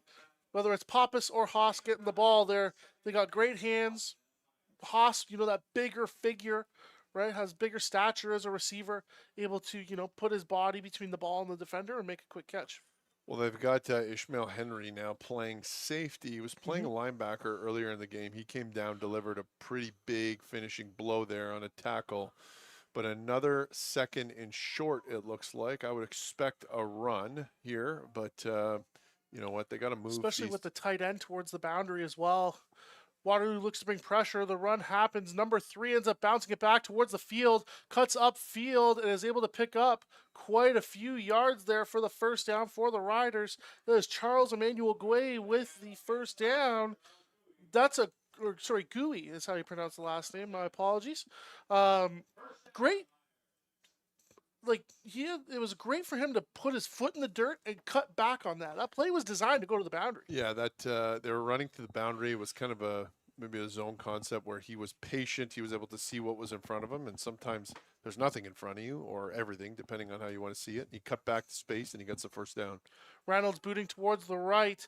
Looks to be thrown into the feet of the running back there, who is in for protection. They were trying to set up the screen, it seemed like. That's why he was bailing so far back, but the running back was eaten up by the Waterloo defense, who sniffed it out very, very well. So good for them. Yeah, great job by the defensive lineman, right? Especially if that running back is trying to sneak out there. If he's got his hands on you, I'm trying to pass rush through 2 people here, folks. Yeah. You play that card, hopefully win an Oscar, and live to see another down. Well, it's 2nd and 10 here. Big play. You've got a little bit of a drive here from Myers all of a sudden, and so you're going to want to break whatever play out that you need to get this first. Oh, that's a great play call. Draw coming up the middle there to pick up about 8 yards, and that's going to number 11, Ethan Rudaganda, with a quick little burst of speed there. Love the play design. You've been going to those short passing routes all day. Offensive linemen are able to push the defensive lineman outside to create that gap in the middle.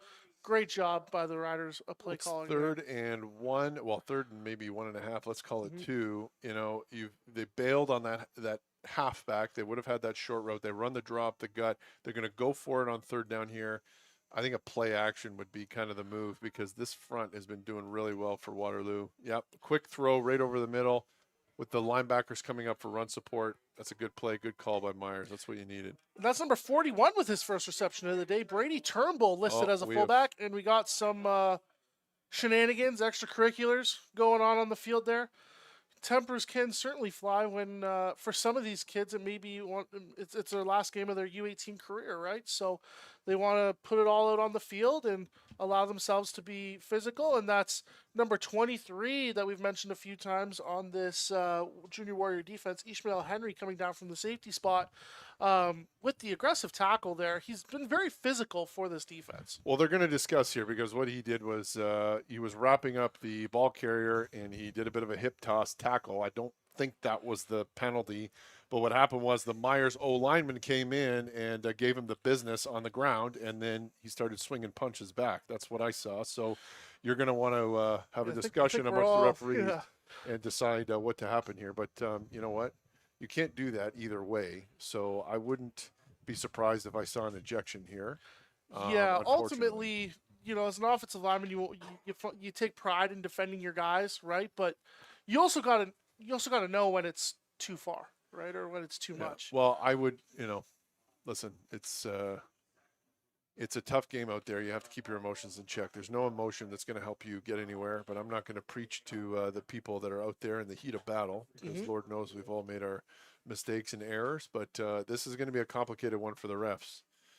I think I know what I would do, but maybe I'll keep it to myself until we hear what the refs say. From our, quote, in-house counsel here, one of the leaders of the London Football Officials Association, Shane Rodriguez, might be saying that there may be some sort of unnecessary roughness on 23. And then there may be another penalty based off of the reaction from the Myers offensive lineman. So I think what they're doing right now is just figuring out which is the appropriate call, whether it's unnecessary roughness, objectionable conduct, and figuring out what the proper ruling is here. Because again, for a lot of these kids, this is their last U18 AAA game, and I think Shane would agree with us when we say we never want to eject a player, right? That's not the goal, but the goal is to keep players safe and to keep the game at a stable level, which we're going to see what the call is right now. As we reference our handy dandy paper here provided by the London Football Officials Association, that's unnecessary roughness on the defense, number 23. And then Looks like they're going to offset. I don't think there's going to be anything.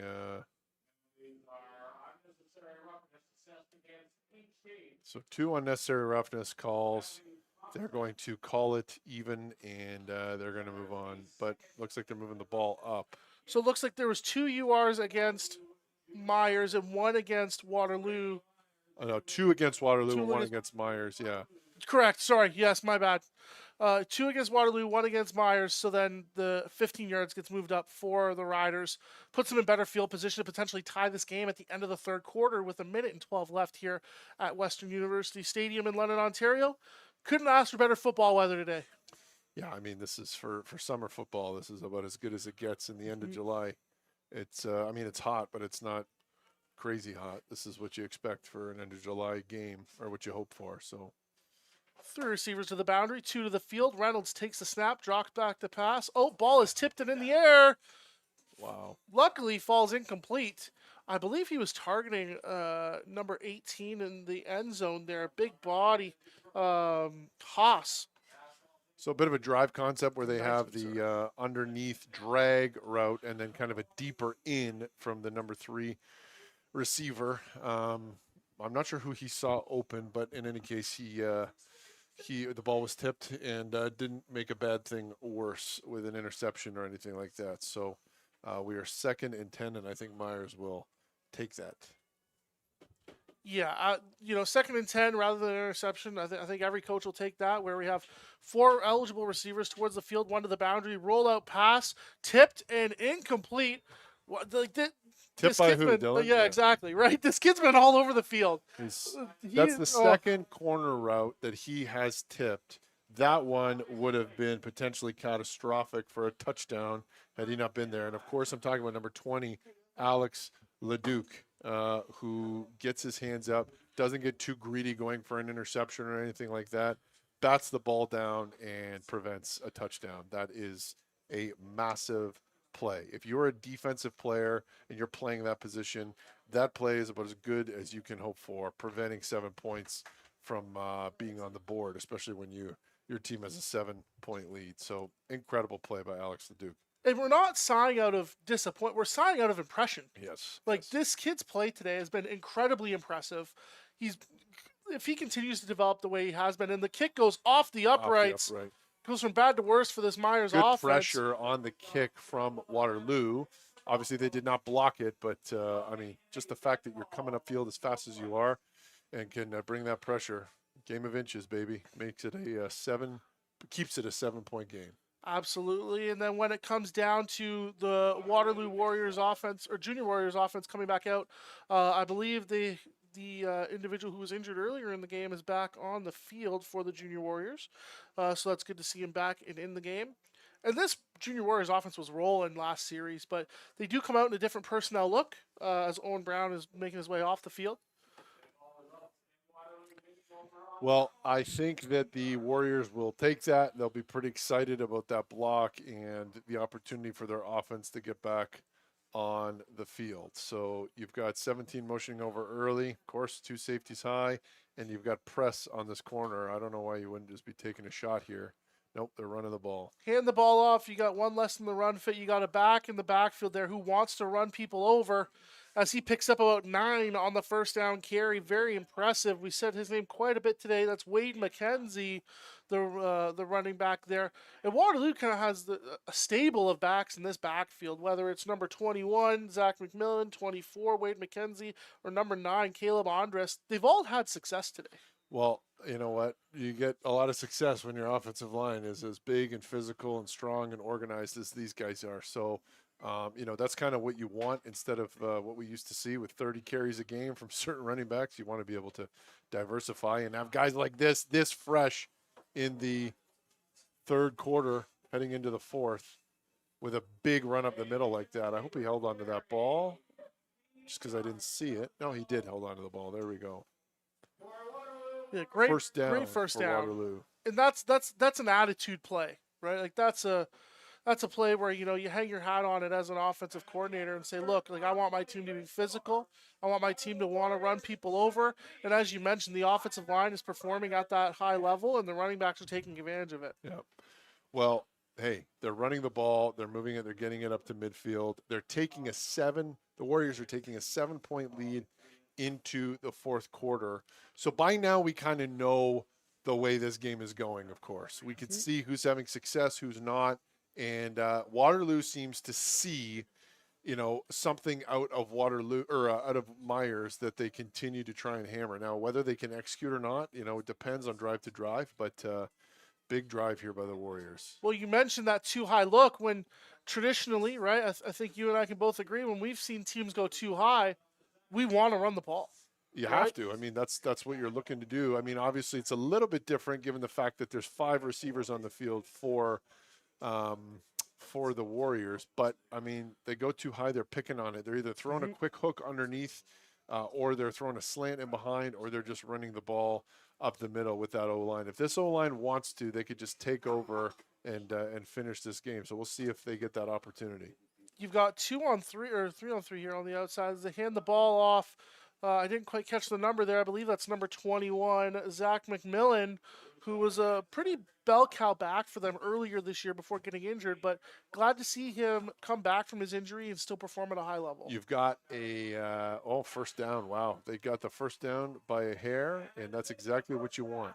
Keep the clock rolling. There's still, this is the whole entire fourth quarter is still here. But when you want the O-line, or when you want to run the ball out, you want this O-line to keep moving the ball, getting first downs, wearing out the Ottawa Myers Riders the way they seem to be right now, and not forcing effort. But when your defense is as good as Waterloo's has been, you're not going to mind punting when you need to. But we have a 1st and 10 at midfield. There we go. 1st and 10, as you mentioned there, with the add-in from the back there. 21 ends up taking the ball. Flag flies in the backfield there. And as you mentioned, Coach Caranci, that these offensive linemen for Waterloo are just simply moving humans. Yep, right? they are. Hall of Fame offensive guard Russ Grimm has the best quote I've ever heard from an offensive lineman. Inducted in the Pro Football Hall of Fame in 2010, he said, offensive line is the best position in football because you get to move someone from point A to point B against their will. That's right. And that's what Waterloo's been doing today. That's right. Consistently, which is why they're up by a score here with 10 minutes left in this U18 AAA game. What are your favorite quotes from me as an offensive lineman, Dylan? Not to put you on the spot. I mean, you have. So, don't. No, I got a really good one actually. It's mostly my fault. So. We're going to go back a little bit into the history here. Hot tub time machine, so to speak. We'll do it after this play. 1st and 20, unfortunately, for the Warriors, but a big opportunity for the Riders. LaRusso takes the snap, hands the ball off to Andres, wrapped up by a few Riders defenders. I believe that's number 0 in on the tackle. And if you're Waterloo, you're okay. I mean, it sucks to get that holding, but to have a 2nd and long, run the ball on first, eat a little bit of clock. And again, your defense is doing so well that, you're fine to punt from this position. Not that you're thinking that way. Obviously, you want to do it, but I mean, 1st and 20 is 1st and 20 for anybody. And now it's 2nd and about 16. And we see Owen Brown check into the game at receiver for the Junior Warriors. When he's been in the game, he typically adds into that weak side on the run, or they motion 17 over.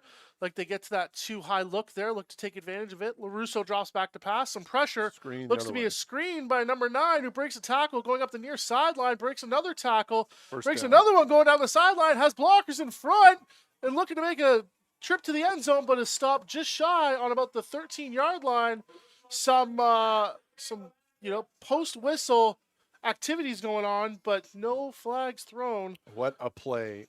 Again, they have the quads the other way. two safeties high. They try and throw that screen right underneath where there's not a lot of bodies. Quite frankly, you had to make that one guy miss. He ends up making two or three guys miss. So, I mean, it could have been wrapped up. There was an opportunity for Myers to eat it up in the back, or not in the backfield, but for a short gain, especially on 2nd and 16. But a great run after contact by that running back. And now you've got 1st and 10 inside the 15-yard line.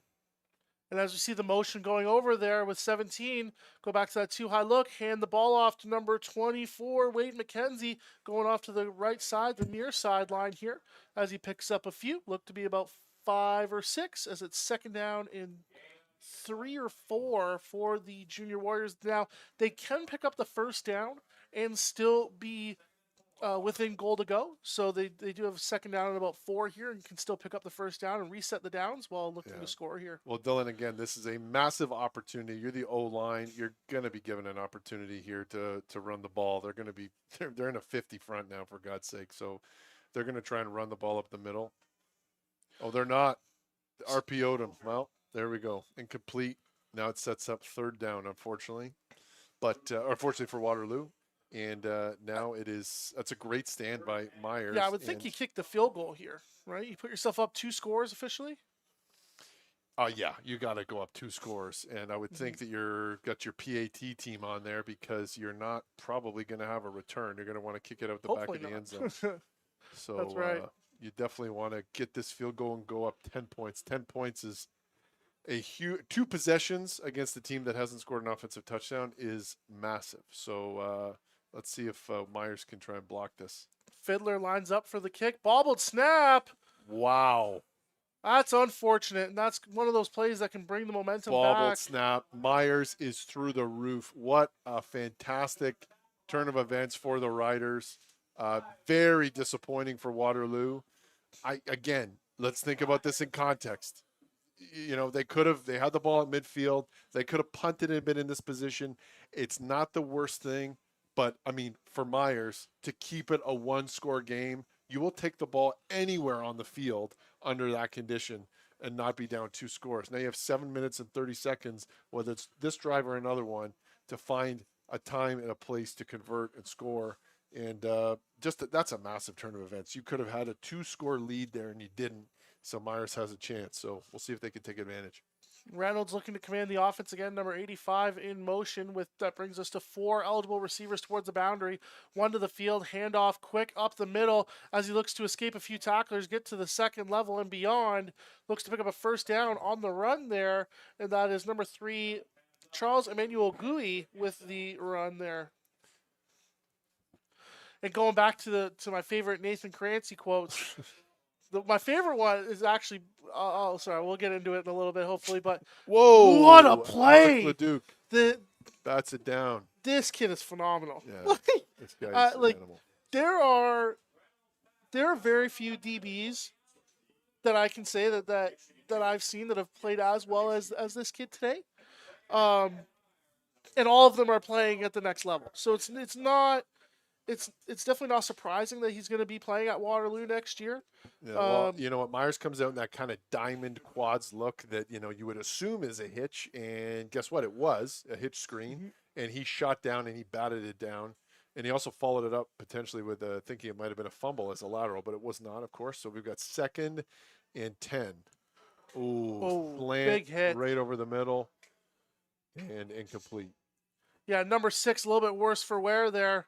I believe that is Moses Mansoure. And as a receiver, right? Good job for him for just standing in there and trying to get the ball. But ultimately, great job for number 44 from the Junior Warriors. That's Owen Odell.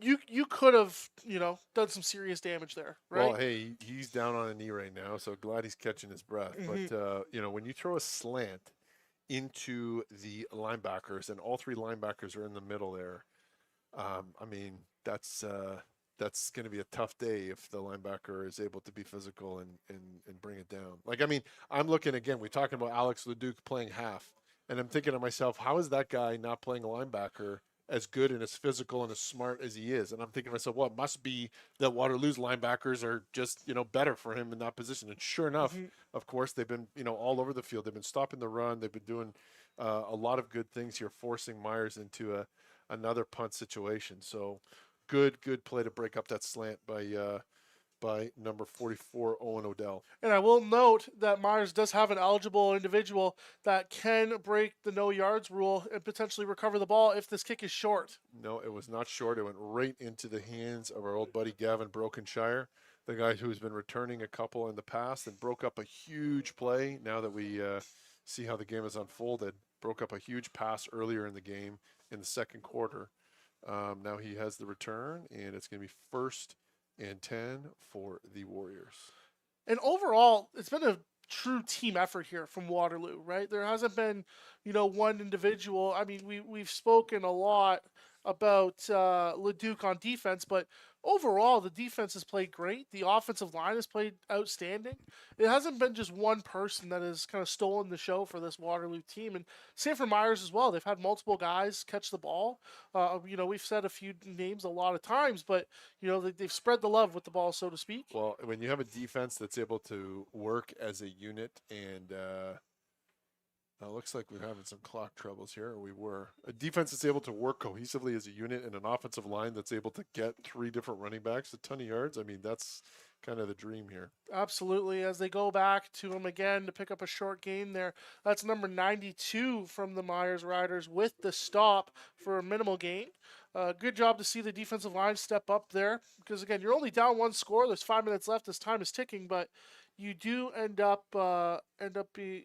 if you get a stop here, it makes things a lot easier for your offense and not have to rush.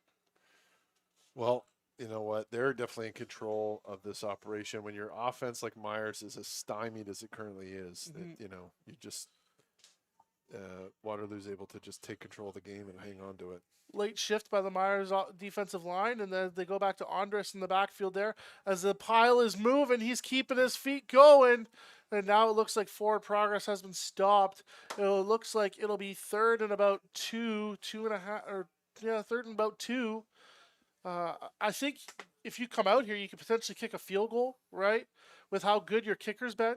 Or, you punt the ball, try to either get yourself a rouge to make it an 8-point game or try to pin them deep. Well, I think that you're either going for it or you're punting. I think it's a little bit far for a field goal at this level, unless this kid can hit it for sure. But I don't know. Looks like they might be lining up for a field goal here.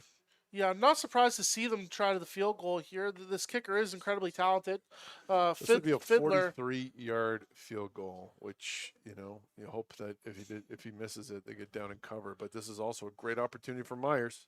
Kick is up long, and it is wide right. As the returner picks it up into the end zone, and that's one of the benefits that's one of the negatives to having your PAT team out there, is that he gets out there and eventually pushed out of bounds by number 21, Zach McMillan. Distance, not the problem. Unfortunately, just a little to the right. Yeah, well, hey, you know what? If you believe in your kicker and you think you could do it, you give him another opportunity. Obviously, they had a bad hold or exchange, however, whoever fault it was. The last time they tried to kick a field goal, this time everything was perfect. They had the distance on a 43-yard field goal. It was just wide right. And now Myers takes over at the 22-yard line. So I'm not, you don't hate the result of that, of course, especially when you trust the defense the way you know that these guys, the way that they do, the way they've been playing. So Myers has another opportunity with 4 minutes and ticking on the clock to try and put some points on the board. Reynolds dropping back to snap. It looks like the timeout called. Timeout called by Myers. They're missing somebody on the field, it looks like.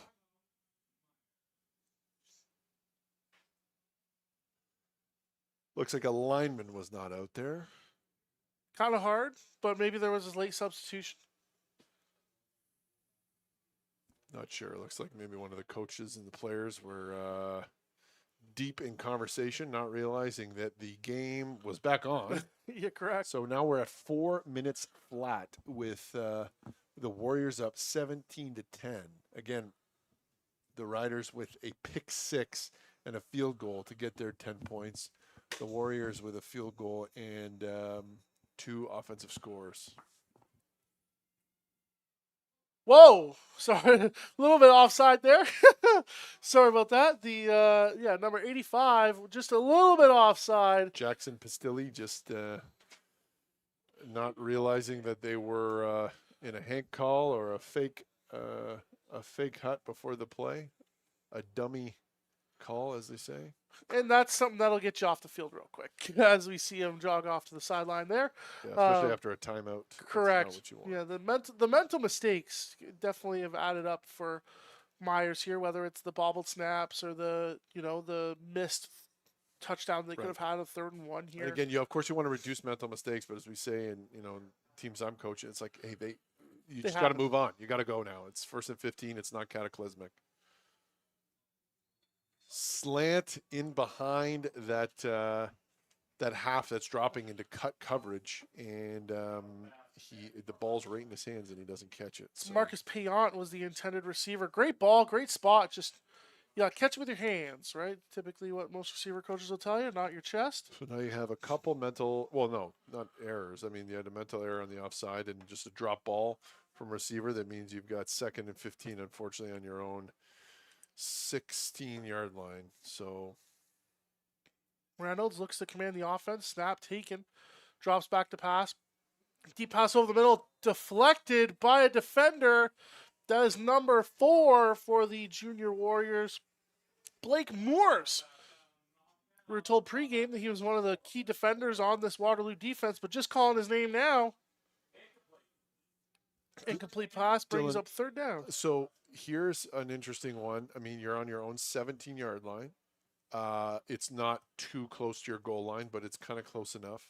But you're up or you're down 7 points. If you were to give up the 2 points, it's a 2-possession game. So you just simply can't do that. Correct. And you've got to punt the ball, of course. So you're going to be giving Waterloo a good field position. You're not going to go for it here. It's a little bit early for that, and it's 16 yards or 15 yards. So they're going to punt the ball.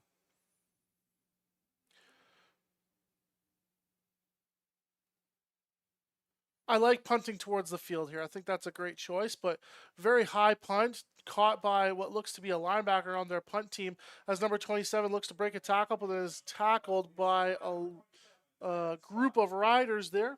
That's number 20. Scott. Correct. The corner making the return there. As Waterloo comes back out on offense with 3 minutes left to go, the 3-minute warning of this U18 AAA matchup in the KJ Kenemy Cup between the Myers Riders and the Waterloo Junior Warriors. Waterloo can seal the game here.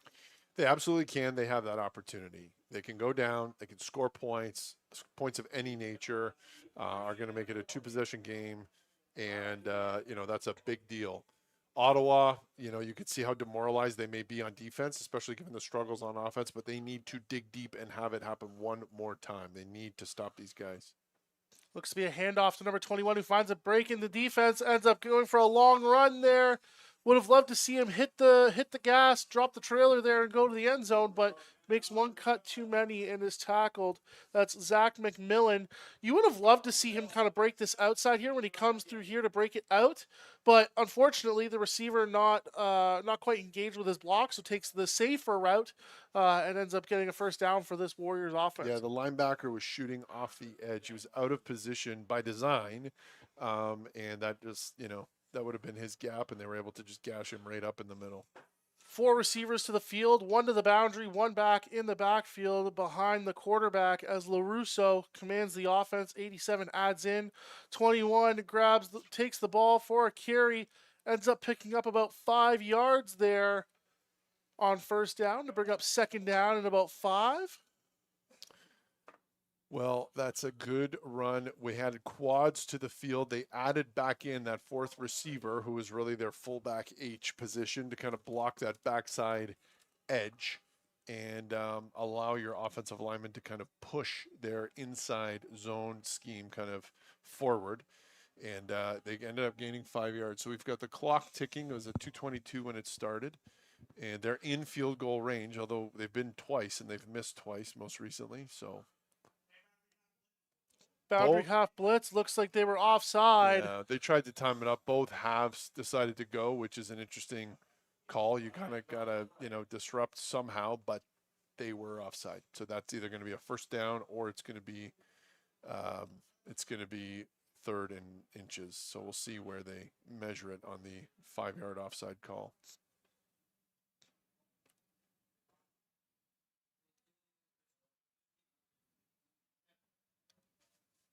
I think it's, I think it's just shy. it but looks just right, 2nd and 5 proper. So we'll see where they place it. And well, they give him the first down. All right, yeah, fair enough. understandable.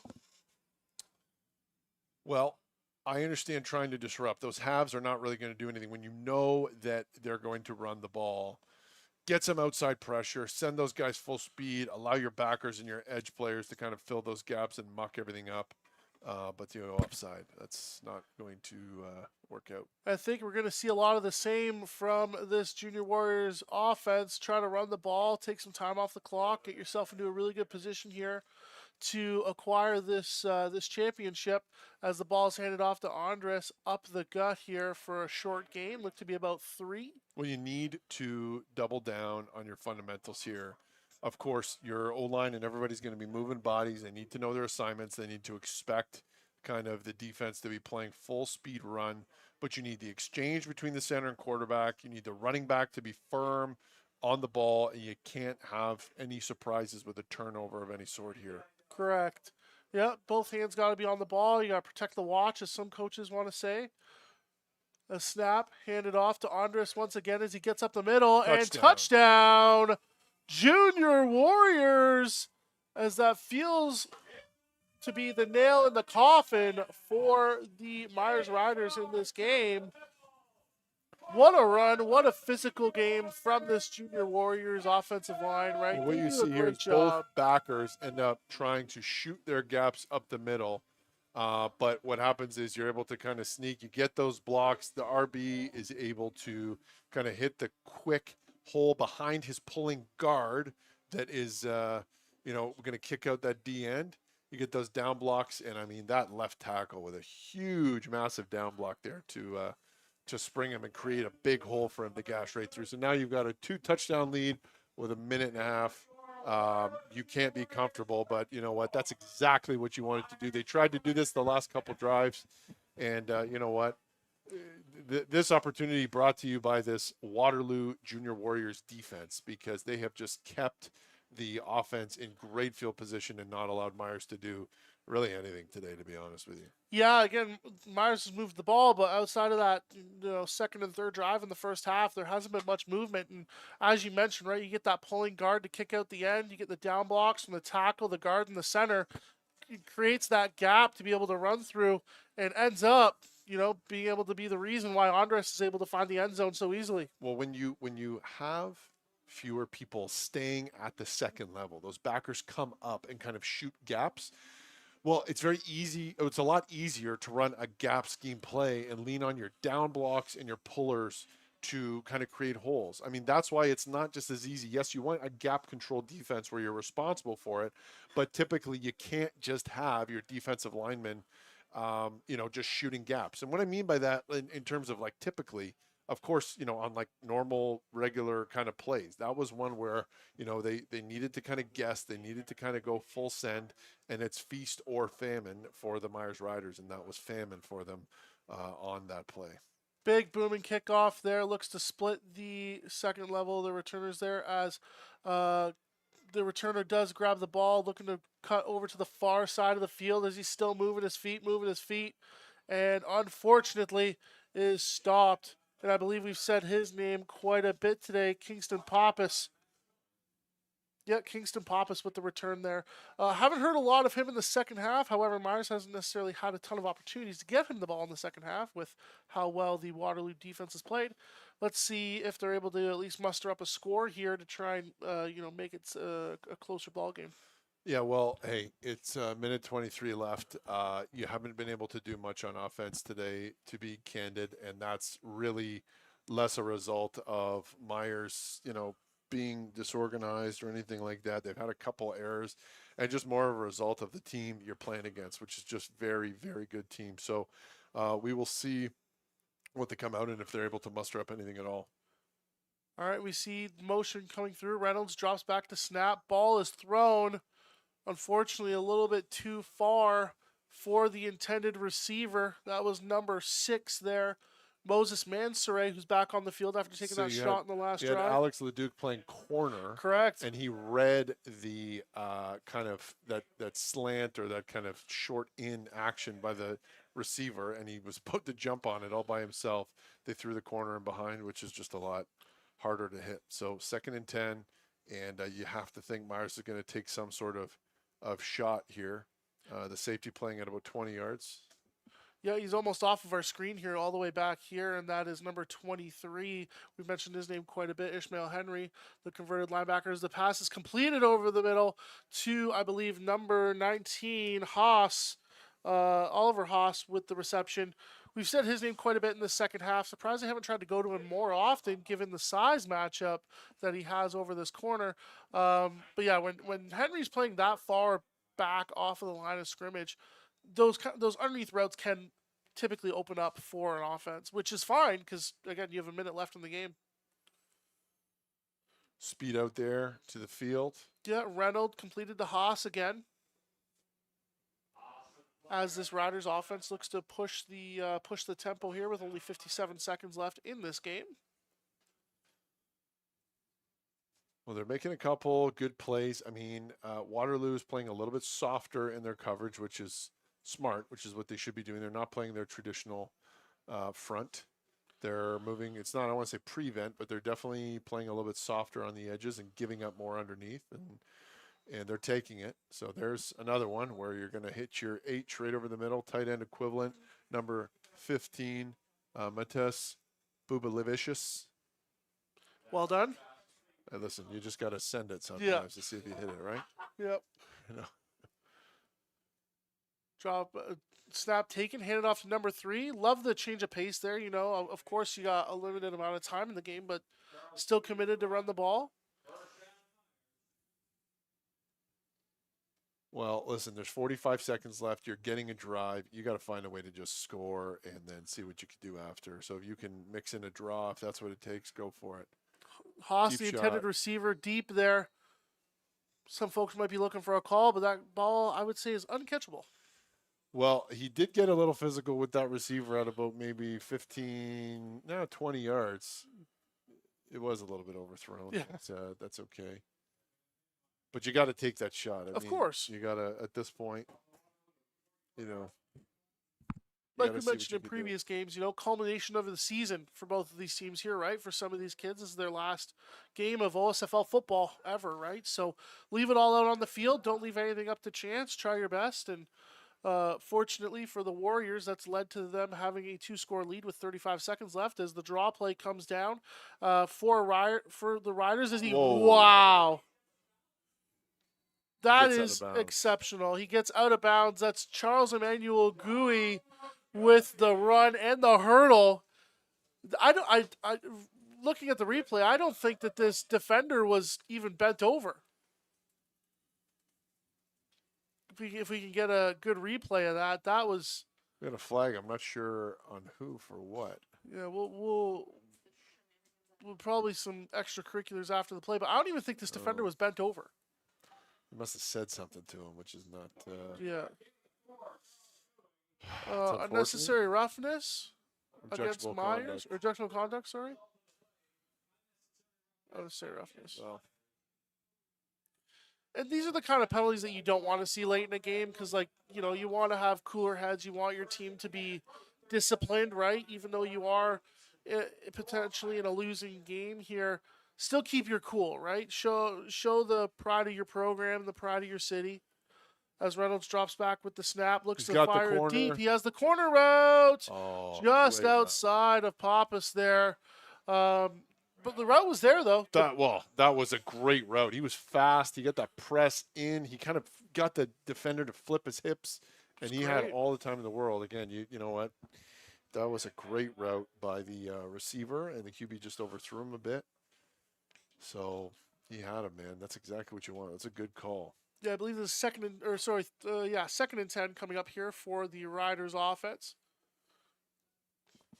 20 seconds left to go in this U18AAA KJ Kenemy Cup between the Myers Riders and Waterloo Junior Warriors.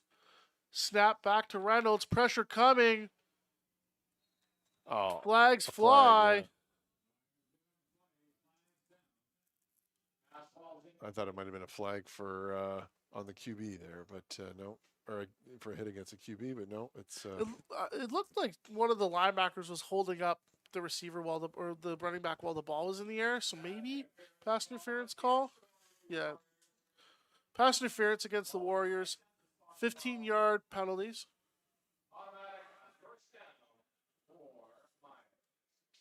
Difference between American and Canadian football, I believe.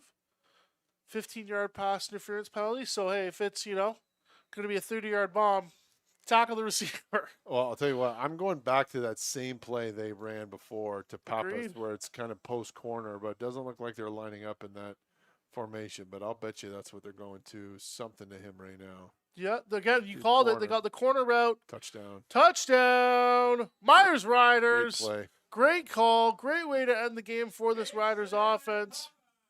Kingston Pappas with the reception from Reynolds for the touchdown to be 16-24, pending the extra point for the Riders. When you got to understand, that half that was covering him, number 26 for Waterloo, that's Jeffrey Collins, he knew something was happening. He was bailing. Mm-hmm. That's kind of him playing that deep cut coverage from the beginning. He was in position, relatively speaking, and he still gave him a little something inside and got outside. I mean, that's a good player, man. That's a great play. It's no shifty, right? Yeah, I mean, that's, I don't know, man.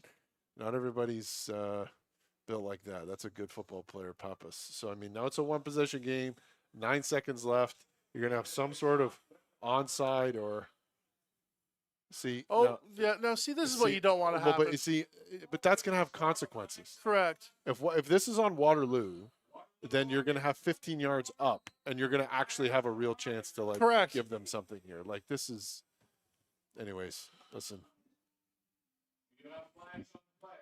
you can't do this. I don't want to preach as a 30-something-year-old man to kids, but the game's not over. Well, There's we're 9 both seconds coaches, left. right? So Yeah, there's 9 seconds left, and you're going to have a kickoff and an onside opportunity here.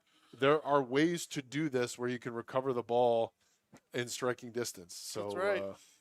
Anyways, I don't know what happened. We'll have to see, but I saw the net effect of it, which was not football on the field. That was something else. While we go to the little meeting of the minds here that we have with our officials on the field, I will remiss and let us know my favorite Nathan Crancy quote.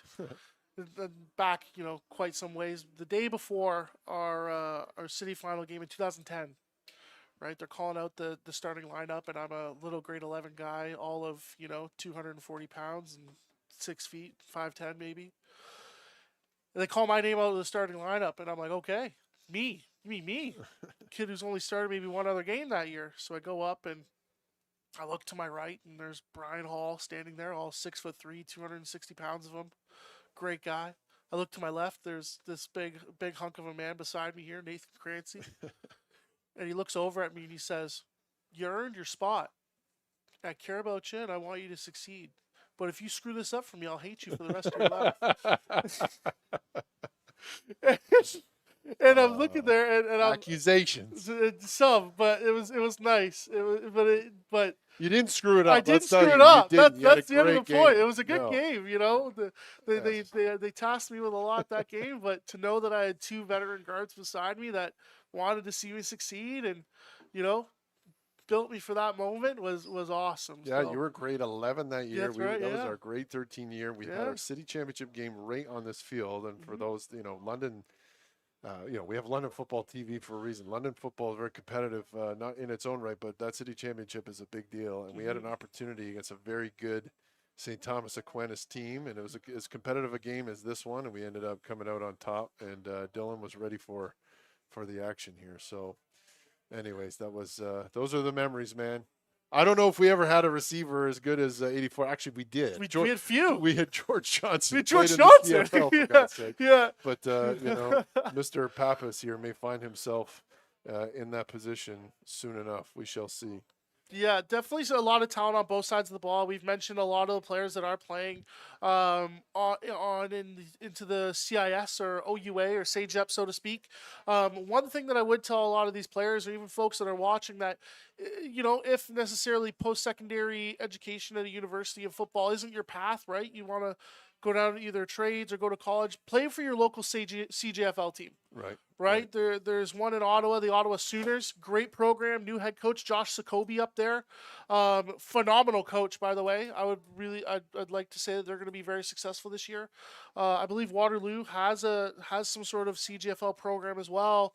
But look for opportunities out past high school football, right? You want to continue to play the game for the love of the game, right? A game that a lot of these kids have probably played since they're 10 years old, right? Look to continue on in the game. Look for further opportunities. And I know that a lot of kids here will look to play ball at the post-secondary level, but include the CGFL in that list as well, because it's high quality football. It is. CGFL gets a bad rap from high schoolers, and the reason that is because everybody's dreaming of playing at university. You come play at Western Mustang, come play on this field.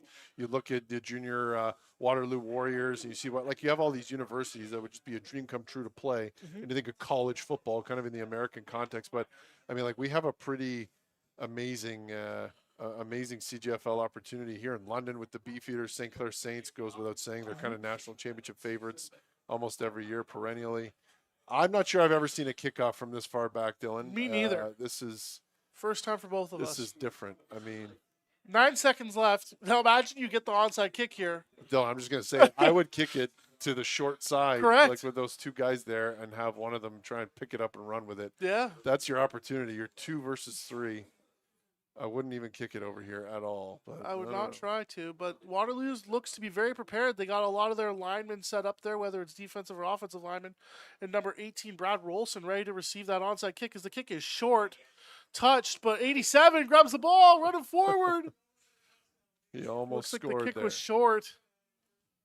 And this most likely ends the game. Nope. Procedure on. Declined. Oh, it's declined. There you go. First down for the Warriors. 4 seconds left.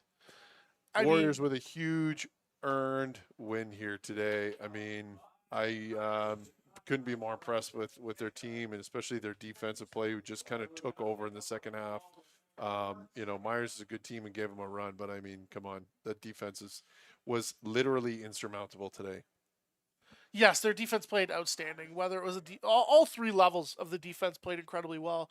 Defensive line got some great pressure on the quarterback, was able to stop the running attempts for the most part.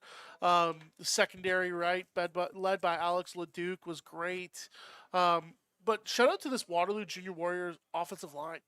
Absolutely. They were the cog to this offensive machine today as LaRusso takes the knee for the final play in the game. Game over. And it is game.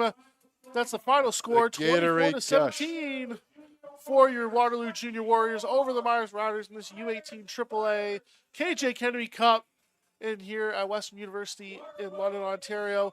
Well-deserved win by the Junior Warriors. And I will say this Waterloo Junior Warriors program has continued to grow year over year, right? 3 years ago, this was a AA program. Last year, they come into AAA, take their licks, take their punches, get bumps and bruises, and now they're KJ Kenemy Cup champions this year. Well, good for them. They've taken big steps forward. They've got more to go, but this is a great way to cap off the year. Congratulations to this team, a well-deserved victory and a cap to their season.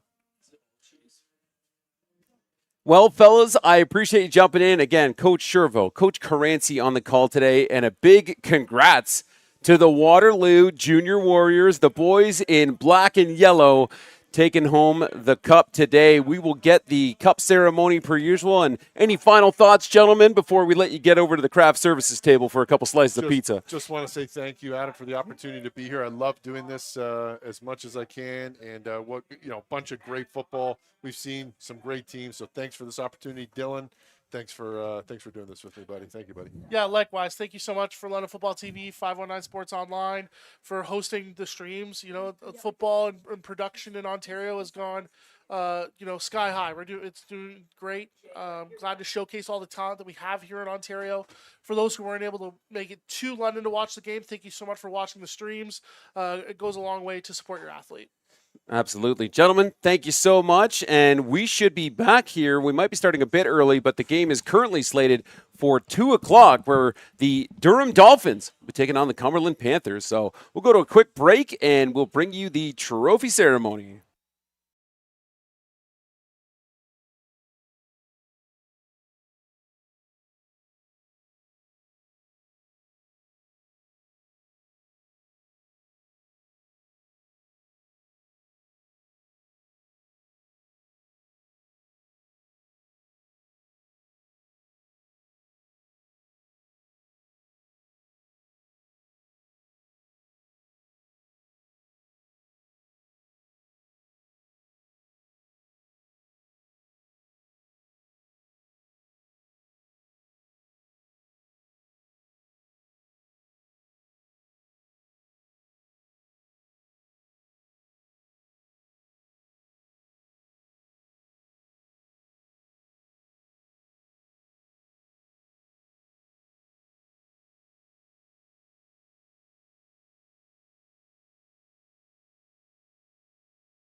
Can you hear me, Adam?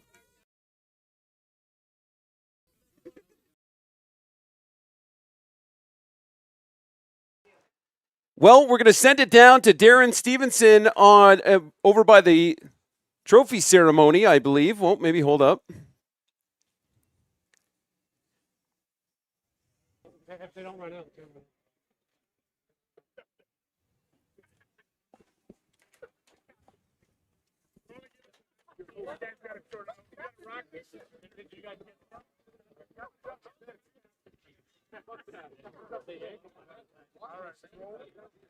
Okay, grab my phone.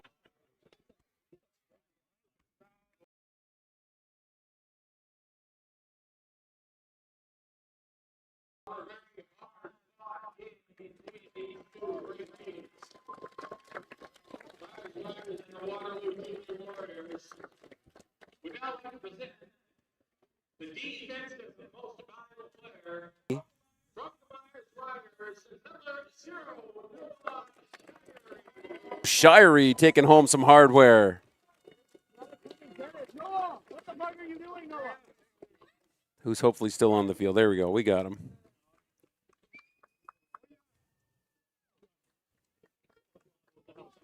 Shirey having himself quite a game.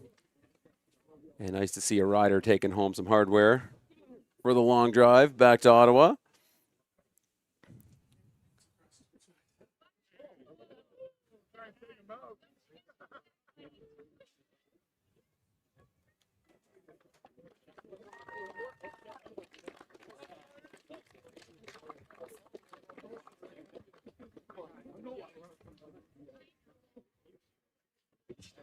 And now, according to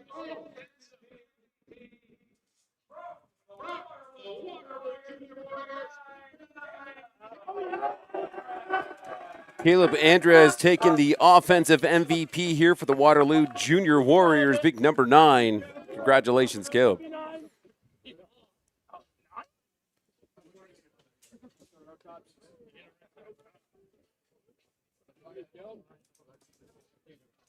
And the moment these boys, oh, we'll get a picture here.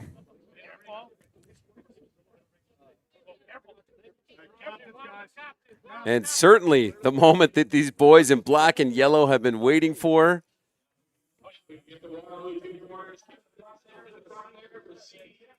Ladies and gentlemen, your 2026 KJ Kenemy Memorial Cup winners, the Waterloo Junior Warriors.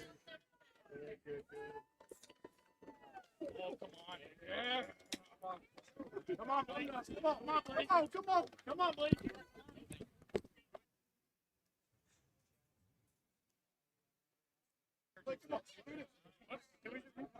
And as we're getting things set up down here on the field, we'll be sending shortly everything down to Darren Stevenson. Again, all of these streams brought to you by London Football TV in partnership with our good friends of 519 Sports Online. And Darren, if you got me, we're going to send it down to you, sir, with big number 9.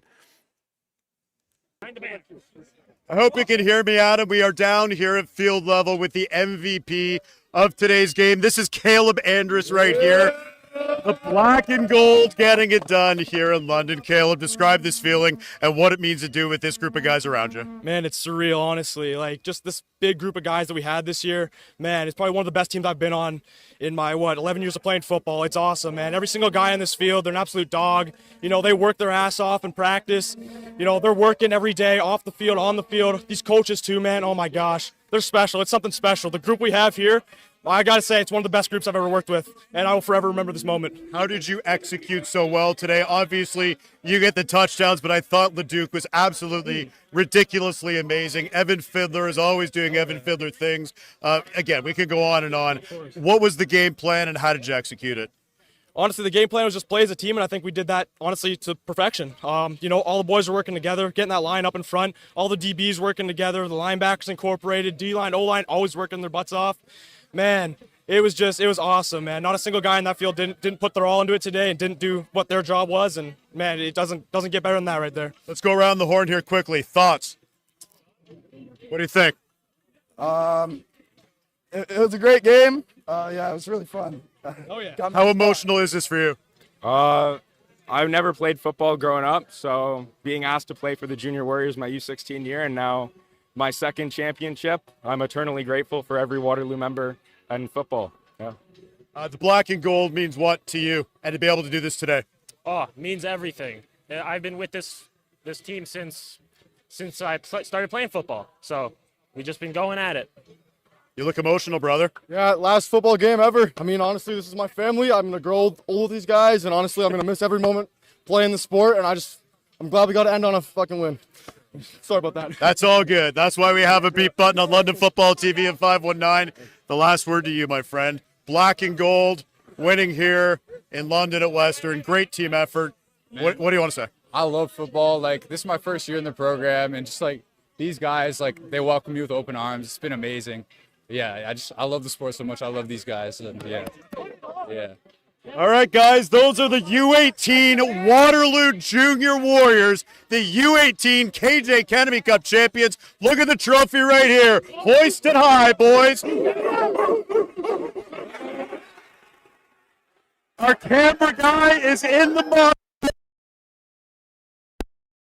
It back up to the box. Thank you so much for Darren Stevenson and camera guy Nathan down on the field getting us the shot. Obviously, he got a little caught in the mix up there. The next game should be at 2 o'clock, so very soon here live on London Football TV. Thanks so much for joining us. Hit that like and subscribe for us and 519 Sports Online, and we'll be right back with the Durham-Cumberland matchup.